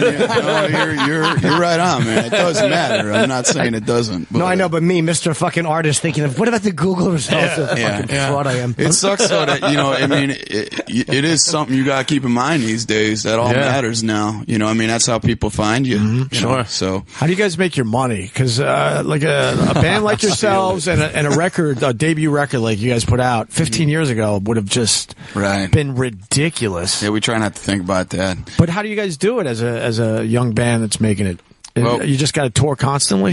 You got to tighten your belt and get out there, and know when it's time to flip the switch to go full time. And that's, are we making enough? Can we get enough dates? Stuff like that. And if you luck out, sometimes you get a song in a movie or we had a couple of things. Yeah, you guys have had your music in a bunch a bunch of stuff. Yeah, that helps. That's good money. Yeah. Were you working day jobs at all? When was the last time? Oh yeah, man. I was working day jobs. I was working when I moved to LA, I went from like not having a boss for years because I was a touring musician, and then I when that flopped, I started a guitar school in Wisconsin, and I was teaching a bunch of kids. So I had like 6 guys working with me, so I was doing all right by what I thought was all right, and moved out to LA, and man, it was right back to like delivering pizzas and freaking working for a moving company. And like, how long have you guys been full time now? About 2 years. Sweet. 2.5 years. Yeah. So you got to tell a boss to go fuck himself? I actually liked my boss. He was a nice guy. So what was the last job? Was it really pizzas or was it? I know it was. It worked for a company in LA called Real Rock and Roll Movers. They hire musicians to move, and it actually works out real well for the bands because he's the kind of guy that he'll let you go on tour and then he won't fire you when you come back. So I have a moving question. How do you guys prevent bed bugs from getting into all the stuff that wraps up the beds and takes them? Because I worried about that when I moved. There's a chemical we spray on it. Are they just shutting me up? We don't have any problems like that that I know of that out in LA as much as you got them here. And I always wonder about that. Like, is that one of the big challenges of living in this city? Yeah, everyone's got dirty fucking heads. Yeah. That's got to be kind of a thing. I've never actually had any experience with that. You just get used to the grossness here, growing up. Yeah, it's just everything's fucking disgusting. But dude, there's one puddle that has not dried in 12 years. Sure, I've seen it on the corner of like 6. Yeah, it's disgusting. I'm like, would you just dry? Or like when you walk in Chinatown, especially now, like July, August, like you hear the rats like rummaging through the garbage, where like it's the fucking craziest sound, but it's home. You get used to the rats. Absolutely. Yeah, you get used to it. You get used to the dirtiness. I love New York. I mean, don't get me wrong. But yeah, there's those things that are different. That's the one thing that's kind of funny is I notice New Yorkers don't really like Los Angeles, it seems. Or do you guys have a good opinion? It grew on Los on me a lot. You think you're not supposed to like it. Like there's that whole thing like you're not supposed to like LA, but I love it now. I love LA nice too. I didn't know what it was going to be like when I got there, come from Wisconsin. And it's a great place. But I love New York too. I just was always curious about that because I think it's more like, native New Yorker. Like I think New York competition. Well, and we think that we're trained to think that everyone in LA is phony. It's not true. And we're the real ones. Fans, but I'm a Yankees fan. I'm wearing a Blue Jays jersey like a fucking asshole. So how can I talk shit about LA? That Blue Jays jersey. I sound like a garlic knot, and I'm wearing a Toronto team. The Canadians, they're good people. Yeah, they are good people. Did I ask you the worst interview question ever, by the way? Do you have bed bugs? Why the fuck would I ask a bed bug question to a I like rising Google. It's fan? nice to get something different. Back to back. This is the deep cut. Now I'm worried that we just don't know about the bed bugs. There's a bed bug registry. You can look it up. So when you're staying in hotels, they'll tell you exactly what kind of bed bug problems they've had. Yeah, because I just climb into bed like never think about it. Yeah. Yeah, I do all the You gonna time. be squirming in your sleep now, Al? I just get right in there. I don't give a fuck. Yeah, when I'm in a hotel, I wake up with bites. I know I was in the wrong. Until I get, that's how I feel sexually. Until I get a bite and then it's all over. But I just whatever. What are you gonna? Can we squeeze one more out of you guys? You're here. You're set up. Yeah. Maybe one more. I don't want to be. No. I just got to think of what we do in this configuration real quick. I heard rumors of a Dead song. Yeah, we got a Dead song we could do actually in this configuration. It's a little bit of a deeper cut. Are you cool with that? Which one? Easy Wind. Nice. Easy Wind off of Working Man's Dead. Little pig pen action. How about I put the bass on for this one? Yeah, grab the bass. I'm just It's all about the bass, no treble. Here, right? Can we Megan Trainor says while that. he moves. It's all about the bass. All the bass. No treble. All right. That was a catchy song. It's a three. I like bands with three names. So the record company. It works. Fucking my favorite bands are Ace of Base and Color Me Bad. And now the record company. And you're smart. Really, your favorite bands are Ace of Base and Color Me Bad? That's how I like. Why'd you have to mention that? What are you talking about? Because it's three name bands. I thought it would fit. Ace of Base. No shit. I saw the sign, baby. Did they keep doing stuff after back in the day? Who fucking knows? Oh, you just like that sign tune. I like the 1994 Ace of Base. That's what I remember them. The old school. I just like that they're a three-piece because they know there's not a lot of money coming in, so they don't have to fucking. Hey man, that is a big split part it of it. 4 or 5 ways. Casey and the Sunshine It's like, Band. are you guys going to add another member? It's like, and divide it by 4? I don't think Fuck so. that. It's like there's musical reasons, but there's also economical reasons. Yeah. You know? All right, we got one You good more there? from the Can record I company. just hear your bass for a second, Al, so I can get that up in here? Yeah. They got a slick setup here, folks. Like I can adjust my earphones so I can hear my bass player individually. That's high class, guys. That's some high class stuff you guys got going on here. We're doing this one on the fly here. All right, this one goes out. We actually the other night. I just should bring this up. We played in Boston and had simultaneously like a couple of things happen. One, it was my first time ever getting into Fenway, which I'd never been around there, so that was interesting and really cool. But the Dead was playing, and we ended up afterwards getting to meet John and Bob Walker and John Mayer. And I had struck up a conversation with John. I mean, he was amazing. You know, he just really is just a boss guitar player. So fucking handsome too. Ridiculous. Piece of shit. Yeah. He doesn't even have to think about it. You know, it's just happening. Yeah, but just women throw their pussies out. Yeah, I'm sure they do. I'm sure they do. But the point being is, we got to talk with John for about 20, 30 minutes about guitar, and then he gave me his pick that he had just pulled right out of his pocket. So that was a pretty cool experience. So it's kind of that Dead show had a big, profound effect on us. So it's kind of cool to get to play this because we've never played it on the air before. Oh, so. sweet! You know, I was introduced to Bob Weir by John recently in DC. Oh, really? I had no idea who Bob Weir was. I only knew he was somebody because all the community, like Saget and all those guys, like kind of gathered around him. But he was just a pleasant man. I was like, oh, this must be John's friend. He was a dope by him. sweet dude. He's royalty. Bob Weir, my God. You ever hear Casey Jones? You name me, other than Paul McCartney and maybe the Stones, like, if you think about it, he's probably played in front of more people than almost anybody, he's got to be in the top 5. That's about right. If you think about, like, if you could somehow count every crowd since the beginning of his career, I mean, they sold out for 30 years, and now they're selling out Fenway, and, it's like... Never slowed down, is the point. Yeah. He never had down years, really. I think that's a good lesson in sticking to your guns, which is hard to do these days, but like just kind of be who you are and like, you go up, you go down, people like you, people don't like you, people pay attention, they don't pay attention, but if you stick to your guns, and you kind of, know what you're about, that's the lesson I learned watching those guys. It's like, you know what? Just be who you are. So, and this one goes out to Pigpen. He's long gone and he's out there somewhere jamming with Hendrix, but we love his voice. So, take it away. 1, 2, 3.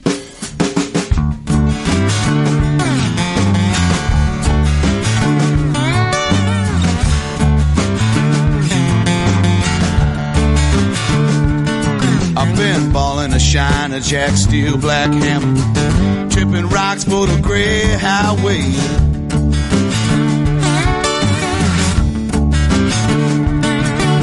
I'd live 5 years if I take my time, balling that jack and drinking that wine. Yes, I will.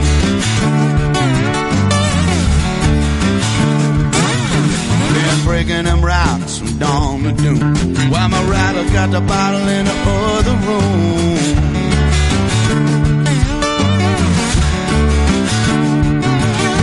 The doctor says, son, quit balling that jack. If I work 5 years, I'm gonna break my back. Yes, I will. Easy way up, cross the bayou today.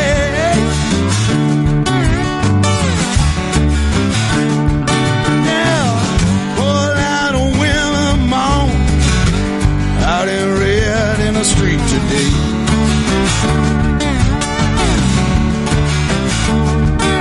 Running a river, keep a talking. Never hears a word I say.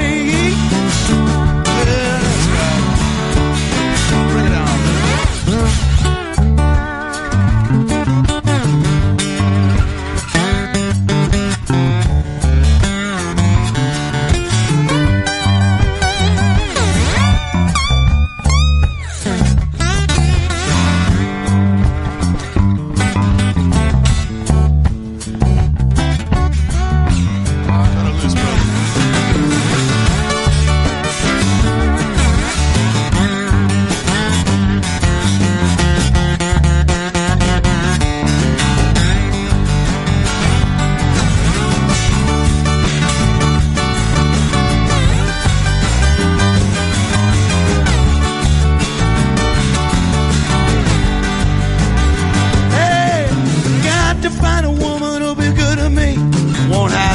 Liquor, try to serve me tea.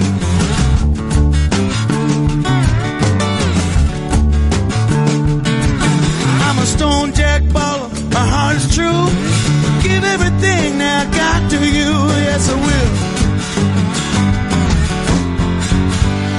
Easy win, yeah. Cross the bayou today.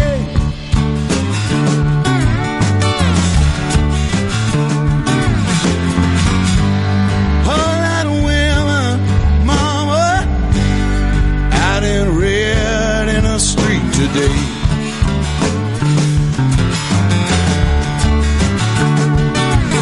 And a river keep a talking, but it never hears a word I say. Hey, that mighty river keep on talking, it never hears a word I say.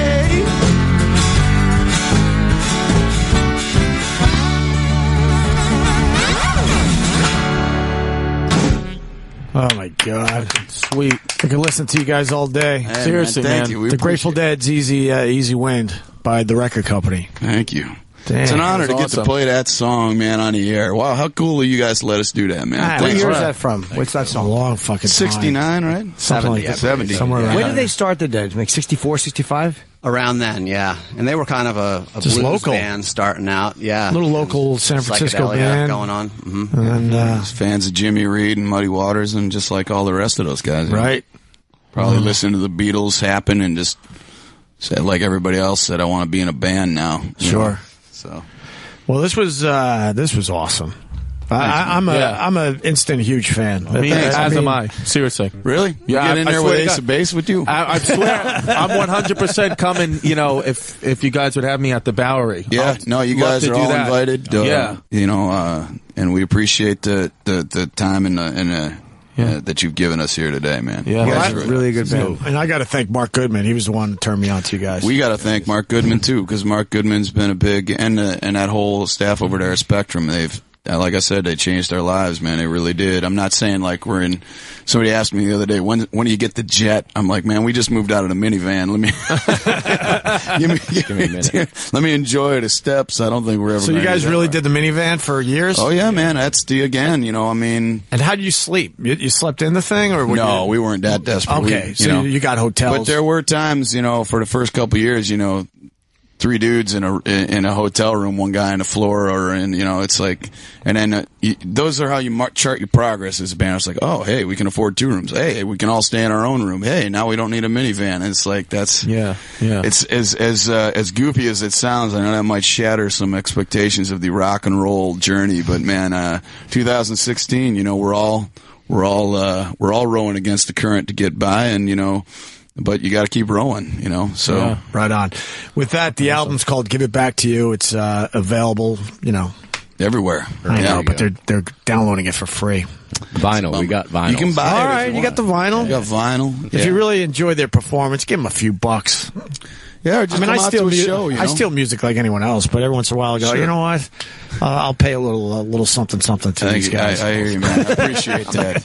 Well, I'd just say to anybody out there, if you dug what you heard today, go to therecordcompany.net, look at our dates, and we're playing literally about 80 times in it over the next couple of months. So we're hitting every corner of the states. Great. So come on down. Sweet, man. And on Twitter, it's The Record Comp, COMP. That's right. All right. Got it. Chris, Alex, and Mark, thank you so much. Thank you guys, Awesome, man. man. Honored to be here. I think we're ending our radio show, yeah? All right. So, Chris Distefano, thank you. Yes. What do you got? Anything? No, I got August 5th and 6th. I'll be at the Arlington Draft House in Washington, D.C., and then August 11th to the 13th, San Francisco Punchline. And Jim Norton's in Columbus Thursday? Yeah, Thursday, it's a whole new hour of material, and Friday I'm doing the ICP gig, the Juggalo gig. Nice. Which I enjoyed more than I thought I would. Yeah, I did it once. They were great. Everyone's like, oh, they're animals. That'd be a riot. It was fun. Yeah, the crowd was really good. And actually, I know those guys. And I guess if those guys like you, the crowd is cool. A little tolerant. We'll see how this one goes.